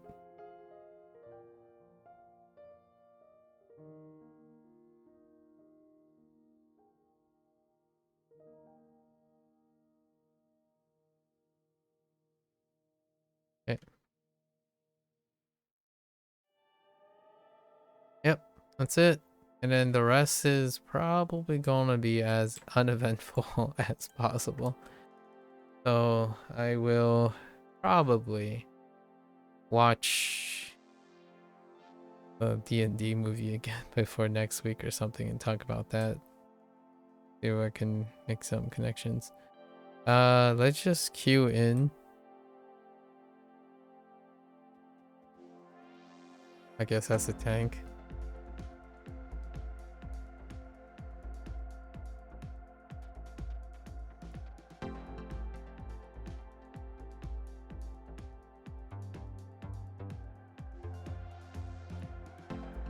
Alright, I don't have anything. Okay. And see if we queue into the thing. I'll give it 5 minutes before I call it a day. Or 10 minutes.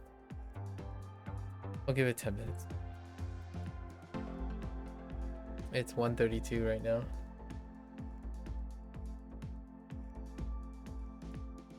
So let's go over some brass tacks, right?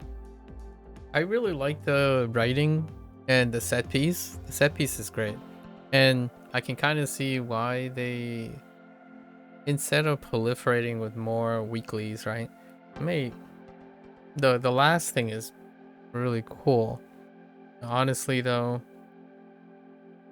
changing the account to 20 offsets allows one to incentivize and enjoy the last part, but because it's 10, it's already overstayed its welcome, like almost immediately. I think the short-sightedness when it comes to understanding that time is incredibly important to task, and novelty wears thin quite a bit. So like for that, it balloons everything. The death of repeatable weeklies, that's interesting. I wonder if the next module will be similar, unless they're planning to do something about it. I think that is incredibly foolish. I like the level design though. The level design and the quests, the things that get you around the map. Also, the lack of instancing is fantastic. You're just constantly going back and forth. However, I do break up the cadence because the map, there's a lot of moving, right? You have to travel on foot a lot. So the neat part about the map is also offset by the idea that while you're moving around and having enjoying, you know, navigating the map, when you start doing repeatables, how often you move around the map makes it so that it's not that fun, or like it's a chore to path back and forth over and over again. So that's why I used the teleporting thing. I TP to different entrances. So in the end of the day, it's still like having different weeklies and instancing in different places. Largely because you have to do it 3 times as many times. I would say even 4 times as long, because there are only 2 weeklies. Unless Tenebra, like the Tene weekly is gimped or reduced somehow, and the assassin stuff is reduced. I don't even think assassin gives credits. So if that is reduced in some way so that it occurs and complements it, maybe. Only maybe. And then the heroic encounters, some of the very obvious ones, they're fantastic. They're like really cool. I would say the heroic encounters are pretty cool, very involved, but again, they're only worth 10. It's in the end, it rears its ugly head over and over again. The intense anti-time choice. It's not one of those things that are technical. It's a business move. It's most definitely a business move. Can't excuse. There's no, like, what's the difference between 20 and 10? Like in terms of experience or not? Well, it makes a large difference, a large negative impact versus a positive impact. It's one of those things. It was a change that didn't have to be a change. So overall, I really enjoyed the writing. I hope that's here to stay. And yeah, I'm willing to go around it and whatnot, and like the weeklies and stuff, if that's how they're gonna present the weekly. The weeklies are cool, the milestones are cool. It would be great if it was like once every week, once every milestone, but looking at it is what happens is it might as well just be 200, 400, 600, 800, and 1000. So I would not be surprised if it becomes 200, 400 each one, and then they just get rid of this thing here. This is like a incentive trap where like, oh, hey, look, there's 4 things, but it makes up, it's trying to, now it's compensating for how it's even more stripped down. My thought was that when they're heading towards another direction, when they were heading towards a pro consumer direction, that these would eventually get filled out. So then it would be the milestones would be 10 different milestones, right? Or 10 different checkpoints. Or they flatten this and turn this into like a 8 milestone, like an 8 pip thing, not a 10-week thing, but eventually shorten it to an 8-week or a 6-week thing. Instead, they still fix, so it's almost as though someone made the decision that it has to be 10 weeks long, and then whether you fill in the 10 weeks or not, it's your problem or it's your issue. So someone decide, in my opinion, I think there are separate people making these decisions. Someone decides how long it must be, 10 weeks, and state firm on that, maybe an executive or something. I don't know. I don't have insider knowledge, but someone has made the decision to have to make these things 10 weeks long. Whether you have enough time to fill in the 10 weeks is not their problem, for example. And then someone who's determining the currency might actually be the same person who's doing the how long it takes, because currency is directly tied to how long one thinks about this 10 weeks. So progression or timing might be the same person. It kind of tracks, or a related group of people who has the same opinions that you should reduce. It's easier to feel like the weeks are filled with activity by reducing the amount of marks you get, so that you're doing more things per week. Not only do I think that, at least for myself, maybe a lot of people, when they see this, they're likely to do the same amount of time, but now they're just playing your game. They're getting less. They're progressing less for their time. So ultimately, it just feels, in my opinion, is likely to feel like a negative. It's a anti-consumer, anti-player choice. I almost even think truncating this and making this an 8-week thing or 7-week thing is more pro-consumer than trying to say, yeah, sorry guys, like we really wanted the quests and the writing still on point, right? It's really neat. I think the trial looks fantastic, but now since that takes up resources, we have to spread them out. So now we spread it out into every other week. So every other week is interesting, not the first 4 weeks and then every other week, or every other week. Anything past the 4th, I would be absolutely shocked. I think I would be pleasantly surprised. Okay, not absolutely shocked, but pleasantly surprised that I would find anything at 6, 8, or even 10. The 10 is customarily just there for me, like anything at 6 or 8. Usually 6 is unlocking maybe like something in the store or something. And then 8 is this. Does it say here? Probably doesn't. Incredibly disappointing on that front. So someone is clearly, I feel that whoever is making these decisions, the longevity and currency decisions, are greatly overshadowing and deafening whatever the developers who are making and writing stuff is doing. It's greatly overshadowing it. Like today, it's a 4 out of 10. Hands down, 4 out of 10. Below average. I think the content and stuff is above average, but other things far below average. Very noticeably. I would be a little bit more lenient if the thing that they change that's anti-consumer or anti-player is something that doesn't rear its head every single day or every single week. If you add something or take away something, taking away something that may occur as a part of the week is fine, in my opinion.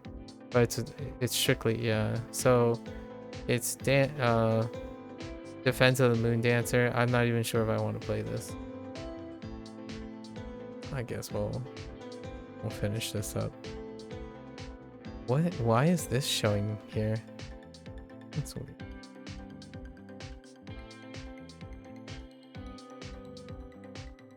Okay. Okay. All right. I guess we'll complete this. Yep. Yep.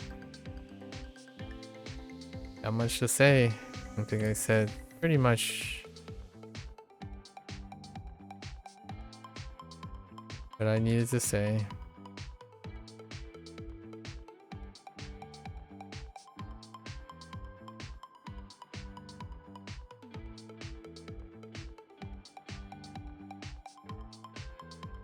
Something about quality over quantity may be inserted into this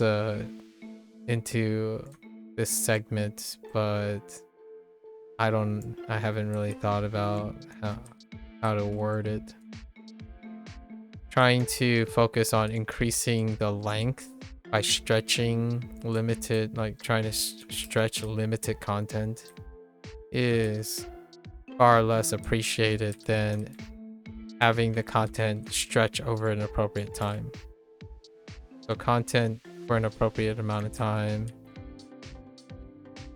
goes a long way. I mean, if Claire Obscure and other notable examples in gaming, I think it goes without saying that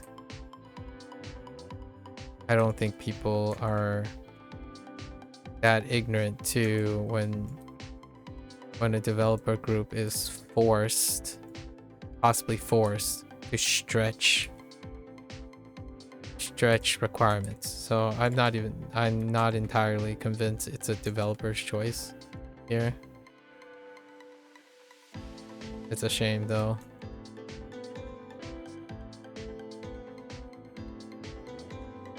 It really does strike me as an executive choice.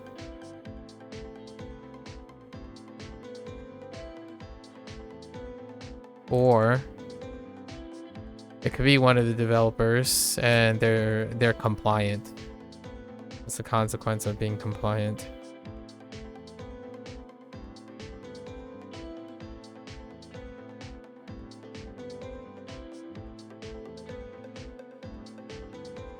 Like, I would still play the amount of time I would play, but then I would just play 2 characters.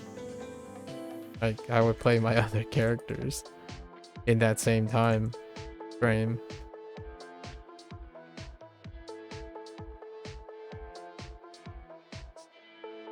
You make dungeons. Dungeons are fantastic, and when dungeons are fantastic, people play with multiple characters.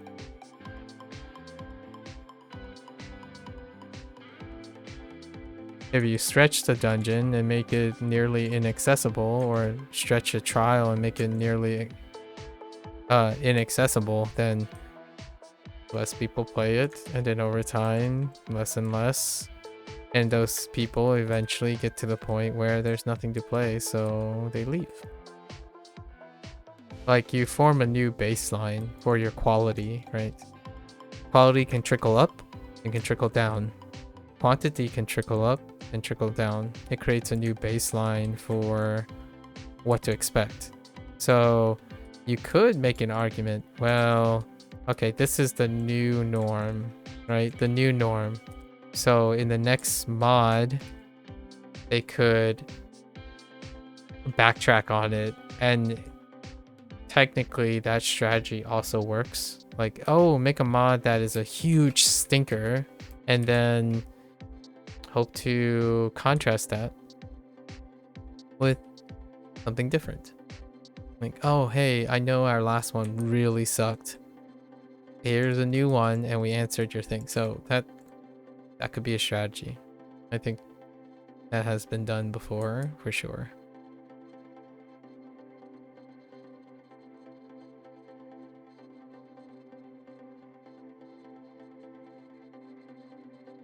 Well, I guess we'll find out in the next mod.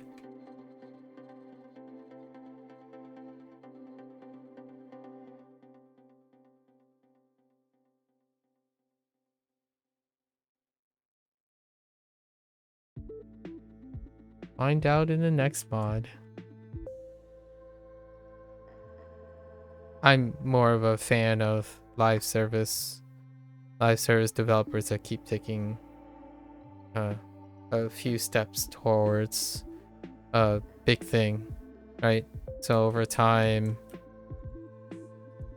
when you look back on it after years of playing a game or something, you're like, man, this game is finally fully featured or something, you know, a love of labor kind of situation.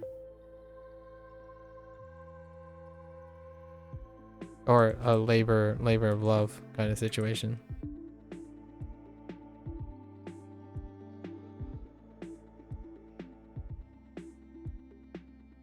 This would not be one of them.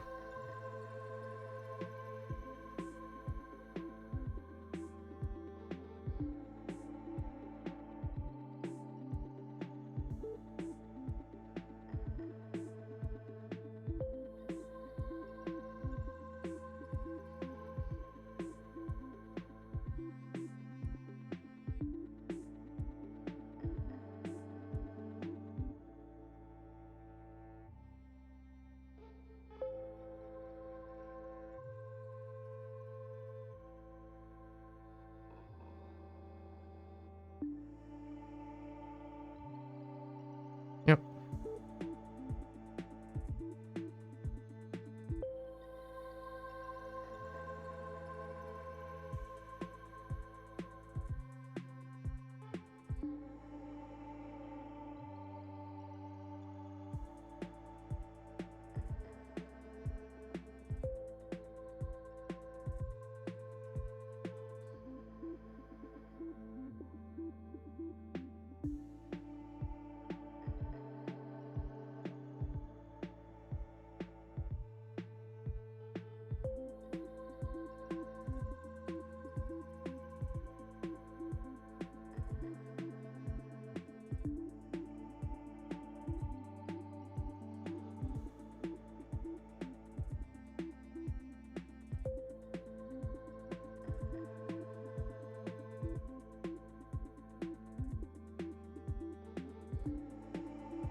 Recently I bumped into, like, occasionally you can find sentinels who play, like, people who play sentinels, right?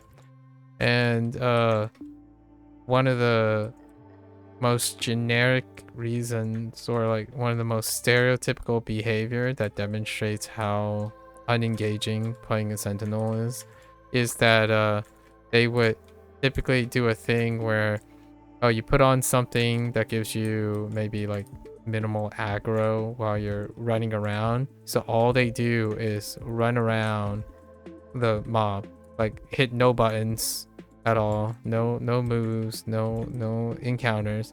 You just run around in circles. And that's actually kind of one of the things that Sentinels are kind of okay with. You have lots of passive speed, right? Passive movement speed. So you just stack movement speed and then you run around in circles without pressing any buttons. And it just demonstrates how inane much of the encounters are. Like, just the play style in general. I still do the same thing, minus like sentinel slashing nowadays.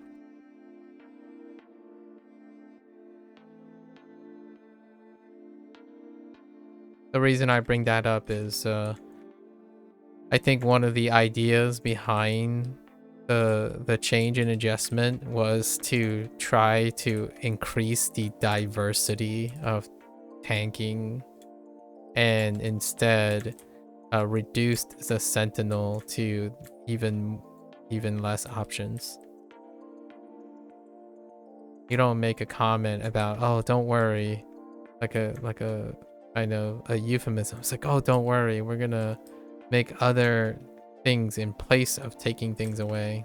But ultimately they took something away and didn't replace it with anything or a substitute. So limiting the way to interact with the game. I kind of just play less and less Sentinel. There's less and less things to be interested in. I don't know who made that decision either. I'm kind of curious. I think it would be brave, but also really informative if live service games, especially live service games, where a design choice, right? A design choice, whatever it may be, when they update, because there are a lot of updates, that the person who's responsible for the update take ownership of it in like a patch notes or something, like design changes, where you can see the direct feedback of someone, a member of the team, being involved and making decisions. Like, I want to know who decided that changing the weekly currency down to 10 is, because I want to hear what that person has to say about it. And then who did subsequent changes. I think back in the day that used to be very interesting to me.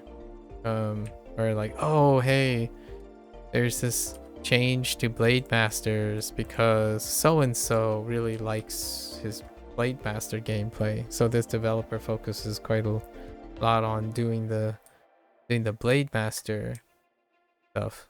Nowadays it's you can't, it's just diffused most of the time. Like, oh, okay, someone did this, some nebulous person.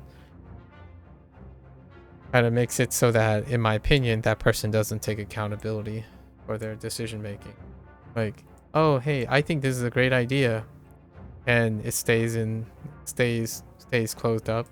Like, who thought this was a great idea? Well, we'll never know. We'll never know.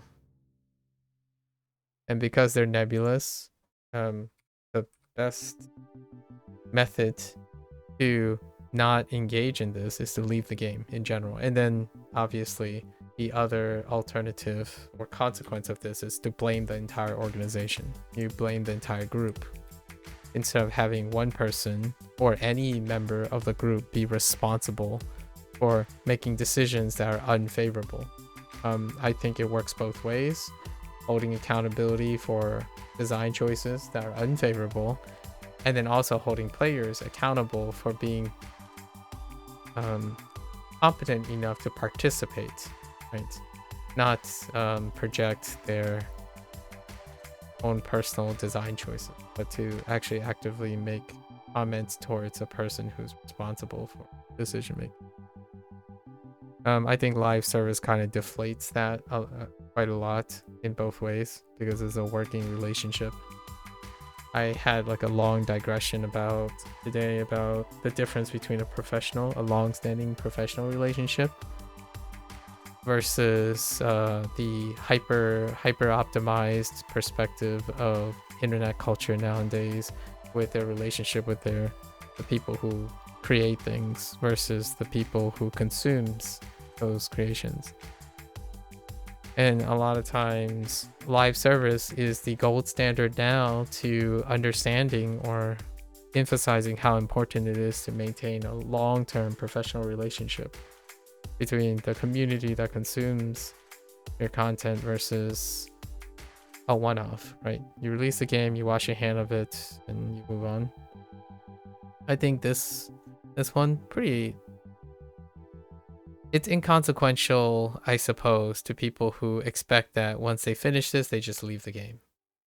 Or it's inconsequential to a developer who makes a choice and they're like, we'll get it next time. Versus because no one's going to be held accountable for it, right? Only the people in the team, but in my opinion, I would love to know, like I can defer or refer to someone who made these design choices. But I think that type of out of touch nature of Cryptic is very obvious. They are not people who are much more of the modern standard where there's a open relationship or a parasocial relationship being established between the live service provider and their community. I think games that live service models that have regular updates and regular announcements in which people have representation, right? Even PSO2 NGS2, I mean PSO2 NGS has a regularly monthly presentation or some sort of accountability for standing behind their product. In this case, Cryptic tends to stand behind like words, and those words are empty vessels for people who make decisions on a daily basis with no consequences. I personally think it's very hard to nail down what is it that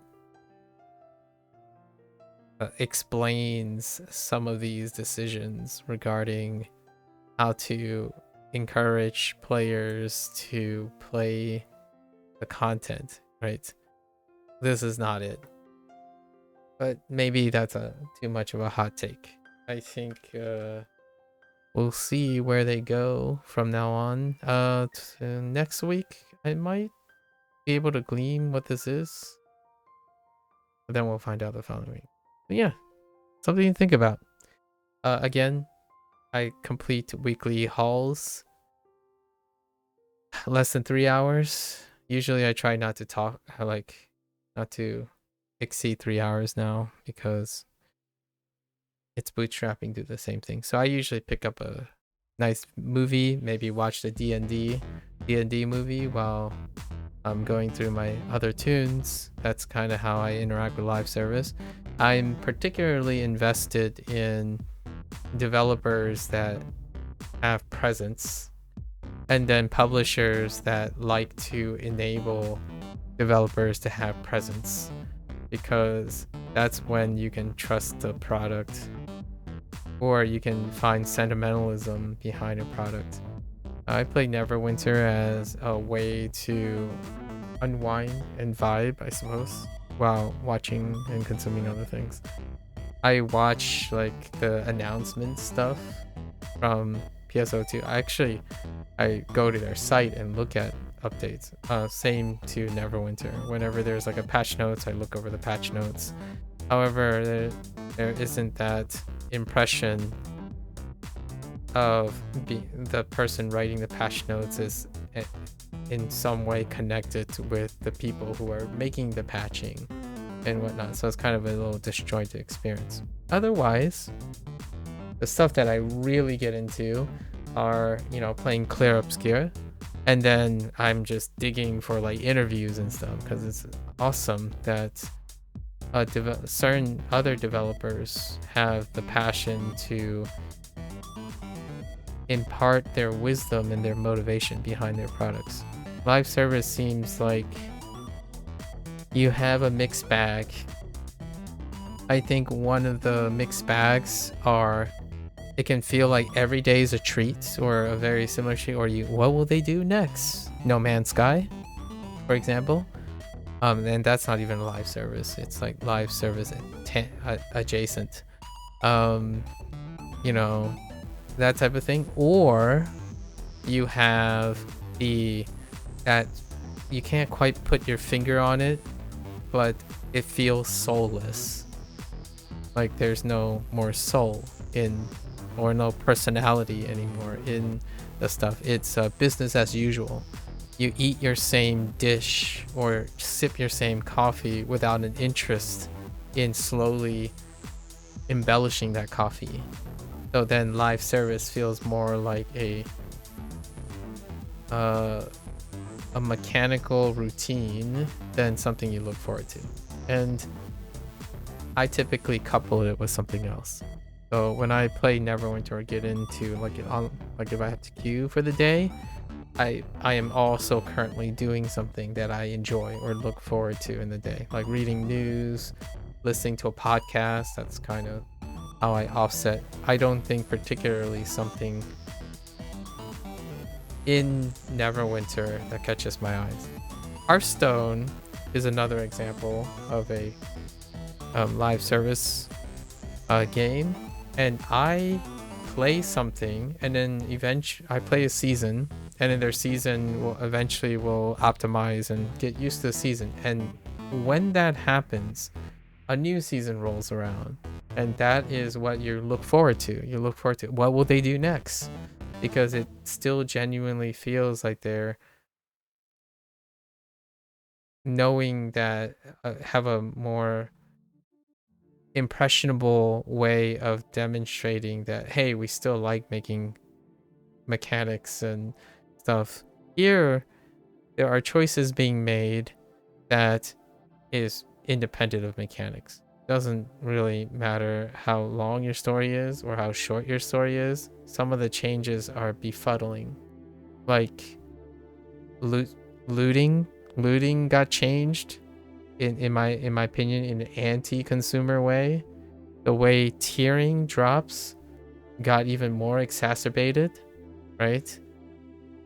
Consistently introducing higher tiers of gear to institute to like create even higher rarity chances.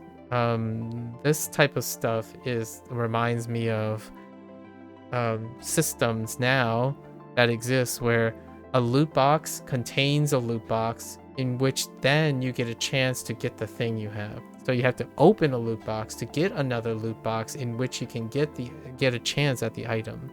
This is what that's like, but now it's baked into the game.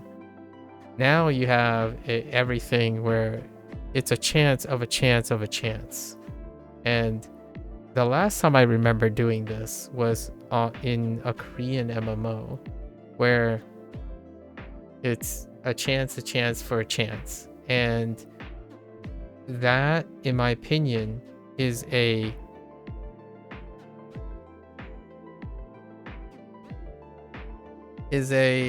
clever business strategy, at the same time ethically questionable practice, where you make it so that it obfuscates how rare it is for something to occur until someone has already invested a substantial amount of time in order to gain that playtime from the person or money from that person, and then be dissatisfied. But their dissatisfaction is not your concern because you did not supersede it.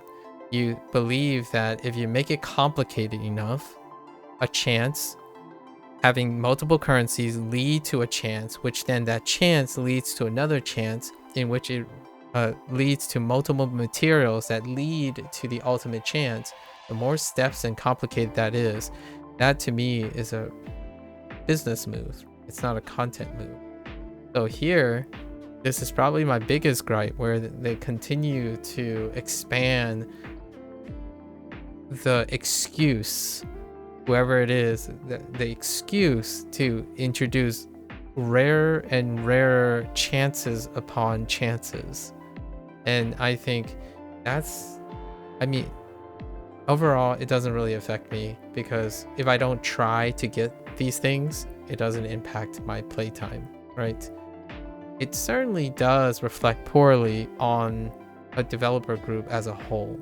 So you could have at the same time team members that enjoy making stuff and doing stuff that isn't related to this, right?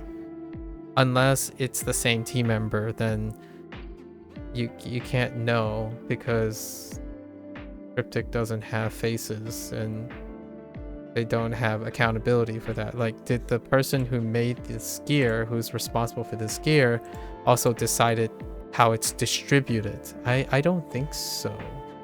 My impressions are the inconsistency in how gear and loot systems are experimented is kind of independent of whoever's making them. So this type of system, like consistently adding more tiers to the gear, is mechanically a business move. It is not mechanically a content move. Cue the like a gear that gets spinned around 5 times. Or actually, I have an example from Magic the Gathering. There was one notorious Magic the Gathering set early on where they started introducing this idea of called reprinting, or in another, in like a JRPG game, color coding or rehashing. So here's an enemy, it's blue, it's ice, and here's an enemy, it's red, same enemy, fire. So you spin through that. And then Magic the Gathering did that kind of too, circle protection. Actually, Magic the Gathering is one of the oldest ones that I can think of that's still existing now, that do this quote reprinting, or iterating on a variant of something by multiplying it. So if you have 5 elements, you multiply it by 5. Whatever you make once, you make 5 times over by changing one aspect. To me, I feel even that is acceptable for extending game time. This, in my opinion, is borderline questionable, where now the game time is dependent on chance, and increasingly rarer and rarer chance.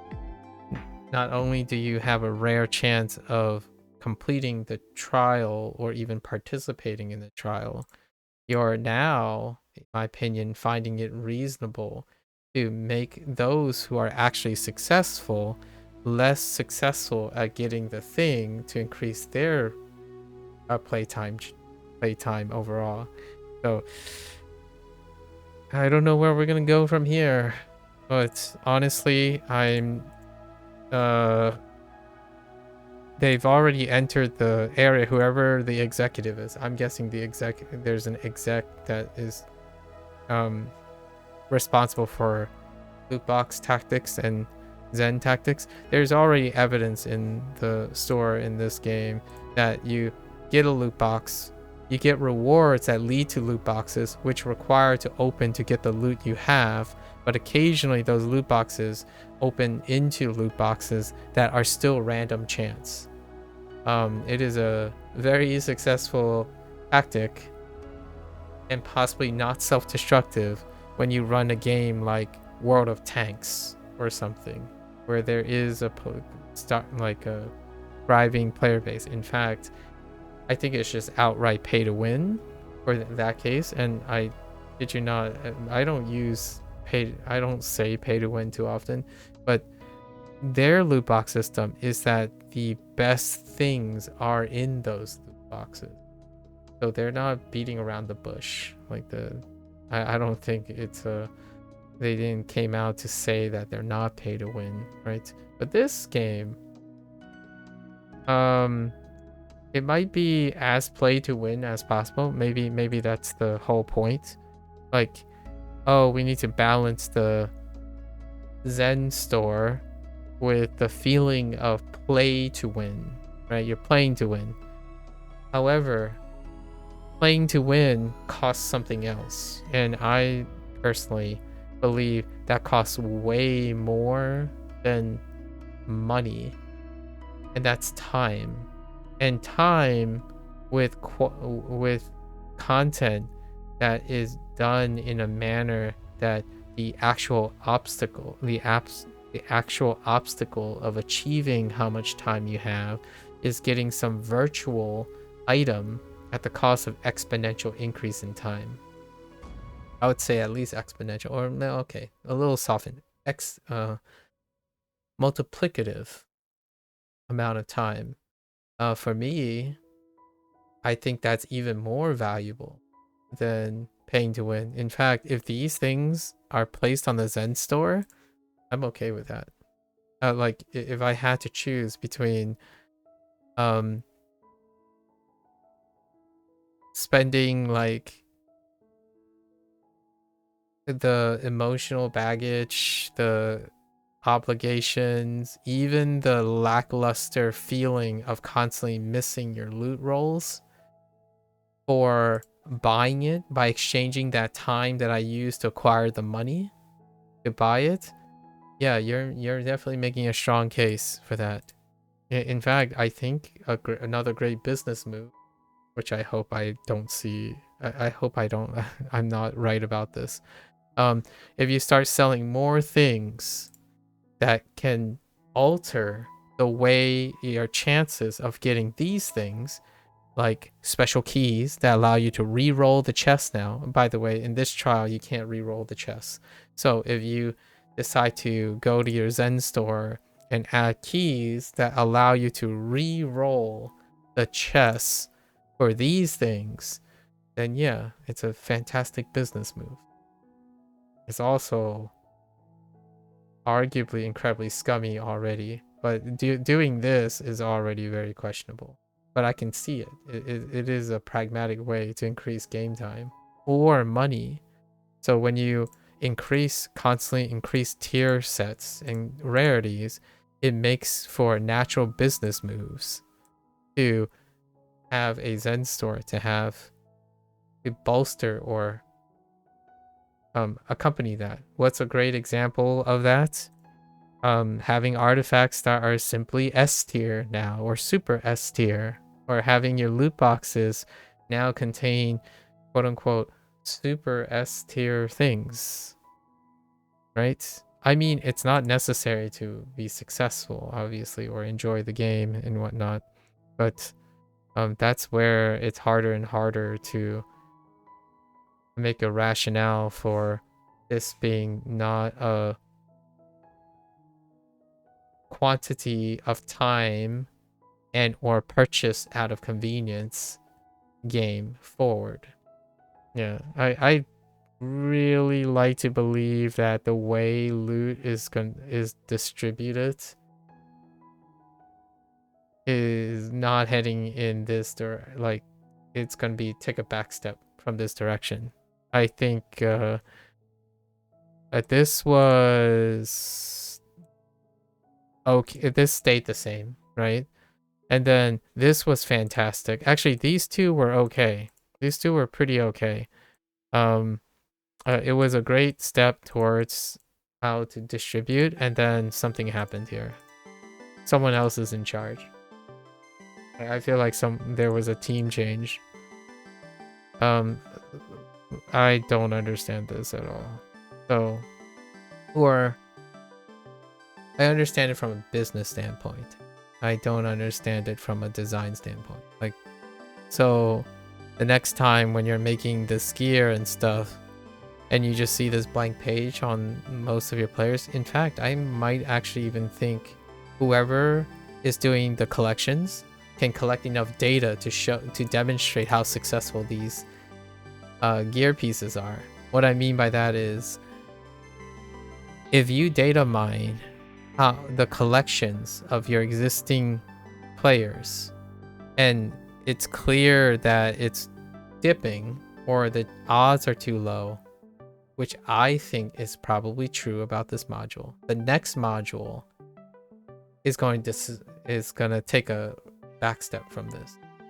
If they continue this path, I like to think that they probably looked at the numbers and it was fine, and I'm wrong, right? I'm wrong about it, where like, oh, most people actually did acquire all this gear and all existing gear. You can data mine that because your game's database keeps track of the collection. So if that is true, I like to think someone in Cryptic and or executive know that if they suddenly see that no one collected these gear pieces, or a substantial, like 90% of your existing player base do not end up collecting these gear pieces and whatnot, then this is a flop. So in the next, but I'll never know. Like, I would love to sit down, chat with or like have someone else, someone who hosts, interview the person who makes this decision and ask them, what are the metrics? What do the metrics look like that informed you that most people get this gear, right? Get this gear again, that their distribution, and what inspired you to think that this will raise player time and engagement by making a tier higher? And then what are you testing? Are you testing this? Is this a one-off to see if, are you basing your distribution, like how you're taxing your players, how you're getting them to pay, how you distributing, based on statistics of working things? Because business moves, in my opinion, are often, if you want to present something to an executive or investor, you got to show results. So I'm curious if this is an experiment, or maybe they put a band-aid on it and the next one could be something like these two, the relationship between these two, or the relationship between these two, where there's like, let's just test out putting in a even rare set and see how many people get the sets, right? And if it's like 5% of people, like 10% of people get this stuff, and then 10% of this 10% have these, then it's a flop, in my opinion. I think making gear that the majority of your player base do not even tackle or have is a pragmatic failure, in my opinion. Like, so you have your developers, you're making executive decisions, and you're telling your developers to make things that will not apply to the majority of their players. So then you decide, okay, we're gonna make a collection here, and players, every time they log in, they look at this as like, well, look at all this stuff that is irrelevant to my game experience. And then you try to think of like influencers and whatnot, and they would play something and you're looking at their collection, it's like, why didn't you get this stuff? It's like, because it's not worth my time. That's what it would say, at least it would communicate. For me, I will make a disclaimer. I like playing this game because it's a live service game. It allows me to do a lot of other things while I'm playing it. But in no way, when I see this, and I'm speaking for myself and not other people this time, I think I actually belong to the minority of players. When I see these shiny things, I see an hour, like 20 hour, 30 hour of artificial inflation of game time. In fact, if these were all automatic on completion, I still think it barely affect the the the value of these things, because you're going to release another module in like 5 months, which then you're sitting here like, oh, how do we pivot from these? Or do we keep going? Do we double down on these and in the next module have another set of these rare things that you keep telling your developers to make that is irrelevant? As in, what I mean is, I'm not going to speak for the developers, but for myself, if I'm making something, I have to ensure, at least I would like to ensure on the executive side, that the developers that I have hired make things that players can experience and enjoy, because in my opinion, that would be a great motivation or incentive to give them the idea that when they're making something, they're making something that people are interacting with. They're not making something for a paycheck. Like, this type of gear, to me, if I was the major player base, which I'm not the majority player in Neverwinter, I don't represent that. But for me, I'm like, hey, look, this page might as well be empty. And meanwhile, the developer who made this, right, whatever this is, we'll just talk about the gear. They made this. They probably aren't ignorant enough to turn a blind eye and say, well, I'm making this, but it's not like people will talk about it or enjoy it. I just do it because it's my job to do it. It's kind of like when you have a large company mandating a very influential group, Arcane Studios, for example, and ask them to make a live service game where it became soulless. These gear, to me, still seem like they're filled with soul. As in, it does look like when they're looking for modifications and stuff, they're having thoughts about it, but there's no redeeming quality in them. They just exist as a vaporware. This collection thing, this collection book is, in my opinion, it might as well be vaporware to me. I don't know how other people feel. They probably feel pretty good because they already do this stuff. So maybe that's what the data supports. But for myself, this stuff doesn't exist in the game. Most of, like, pretty much all of this stuff. So I can't make commentary on any of this stuff. And that's my personal choice, right?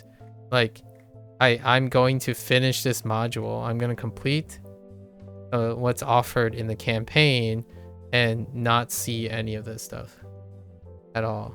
And in my opinion, that kind of thing could deflate a developer. Like, if you ask a developer, hey, what do you make for Neverwinter? I heard that you work for Cryptic and you make gear or something. Can I see some of that gear? Like, what do players think of that gear?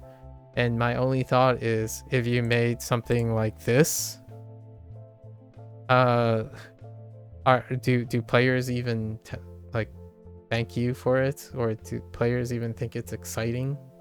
Like, in my opinion, there's a lot of tact in allowing your developers. I'm like slightly talking to the executive maybe that is involved in this. I think developers are far more vibrant and passionate, and it's communicated through their game to their player base when they're not trying to fulfill executive orders or like whoever leadership is to tell you that, hey, making things that people don't get to play with, or expecting people to spend a lot of time but they're not going to, and you spend most of your life making this day in and day out only to realize that most people are not going to engage with it. I think that can be very devastating to a developer who likes to make things that impacts gameplay. Like the trial, for example, Master's Trial. I don't know what the statistics are, but I'll never know if the master's trial or the advanced trial is fun or not. Like, so maybe they have enough feedback for those things. But for gear, like, hey, this looks like interesting gear, and my only thought is they exist. I think. I'm not even sure. I don't know if there are any other people. Like if I like inspect someone, right? Well, there's no one on during this time. There's not a lot of people on this time. I think it's like 300, 400 people around this time zone. And then in the early mornings of EU, right? EU's early mornings and whatnot, it's about 800, right?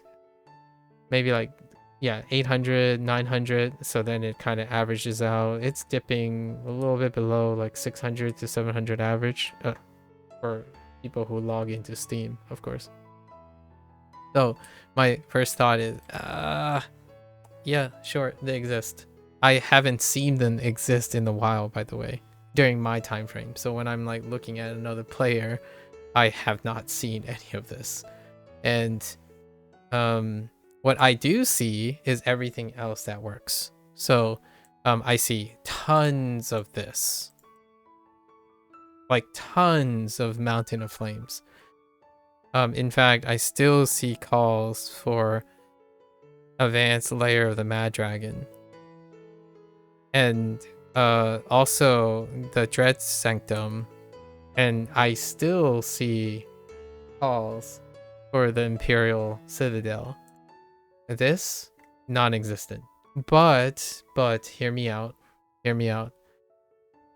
There is a collective group that spams a Discord that tries to group all the people up to run these things. So that might be a decent group. I think it's very telling when you need a third group, some other groups to organize. And I don't click on Discord things because Discord leads to software vulnerabilities and also abuse and potential scams and leaks. So if this game requires that to encounter a trial run, then to me personally, it doesn't exist anymore. Like the trials don't exist. The normal version of this trial exists because it is part of my game plan. That's the nature of your community. But I don't even know if there's a community manager that spends time playing this game anymore, or someone who plays this game that is a dev that communicates with an executive to demonstrate and communicate that you need discords in order to form groups to play your entry game, to play your entry stuff. And that kind of is very telling. Exclusive clubs, if you will. So that's probably my slight rant to contribute to the other amount of playtime for this. I wasn't going to go through that stuff with the paladin and the fighter while I'm streaming. I will probably do that when I'm watching D&D. No Honor Among Thieves. I quite like that. I enjoy that movie quite a bit. So maybe I'll talk about some D&D stuff in the coming weeks, because I don't really anticipate that the experience is going to change. I will be really, really excited if 2 weeks from now there's some sort of retroactive patch that maybe allows me to say, hey, I'm going to do Tenebroth just to show you how much changed, or I'll do the encounter and talk about how the heroic encounters changed, or be excited that, hey, look at how many characters I can show in the game because I'm not here sitting doing the same task like 3 times over, right? That's probably how you deflate morale. And I think it also cheapens developer stuff by putting them behind probability walls. I think other games are pretty transparent about it. In fact, Capcom does this a little bit, even for their games that aren't live service. they often release a statistic. Sega does this for PSO2, where after every month when something new could roll out, or every 3 or 4 months they can roll out, they actually reveal metrics from like player-based feedback. And despite all that, they obviously are still experiencing decline. This game has 0 of that. In fact, I don't even think there's a face for owning up executive decisions anymore. So it's a vaporware, I suppose. We'll see. I might sound incredibly negative about this, but I think I'm trying to sound as neutral.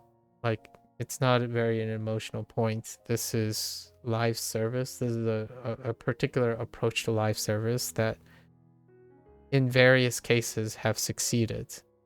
World of Tanks is a great example of a particular model, but World of Tanks is a P thing. So that's in terms of PvEs, I think massive multiplayer PvE ones, this would stick out as confused, a little bit confused. Like for example, comparing them to MiHoYoverse or something. Approaches. We'll see. Yeah, that's it. Wanted to share a little bit of thoughts. Today, 4 out of 10. 4 out of 10. I think the knockout thing is the quest. I think those milestone quests are fantastic. This is a conclusion of the milestone quests, right? Any story related, it ends at week 4 or my week 5. And I think it was awesome. It's probably the highlight. They put a lot, it seems like they were very cheeky. They blended stuff. They even added a maze, like different little things. It earnestly felt like a Western fantasy thing. Like, I enjoyed collecting various pieces of things. You had to go to various places to show those things. With all of that, the stuff that people actually play this game for, which is probably not the stuff that I play this game for, most of the time I like looking forward to modules and seeing what else part of D&D that I can see in this game that I can find in the wild, right? Like Baldur's Gate 3, for example. It integrates a lot in usage of the D&D property. However, it is completely overshadowed by what I think is still the reason to play this game, which is trials and dungeons and whatnot. And I think it's completely overshadowed by the idea that intense and rarity somehow leads to more aspects of reward in a live service game. It's different if it's like an expansion game where you don't roll over and power creep and, you know, power creep your gear within half a year. Because that rarity, the higher that rarity you make, the harder it's becoming obtainium, the more negative it's going to be the moment an executive is going to tell you, you should release another module now. And then when you release that module, it phases out and creates another negative pit in this stuff. So constantly introducing rarer and rarer things are susceptible to negative power creep over and over again. I don't think that's normalizing. I think that's cognitive dissonance. So all of this like fantastic gear you have here, right? If you're not going to phase it out, there's even less incentive to play your next module. And then if you introduce the same rarity again, your next module will feel worse and worse because the gear is rare and then get phased out.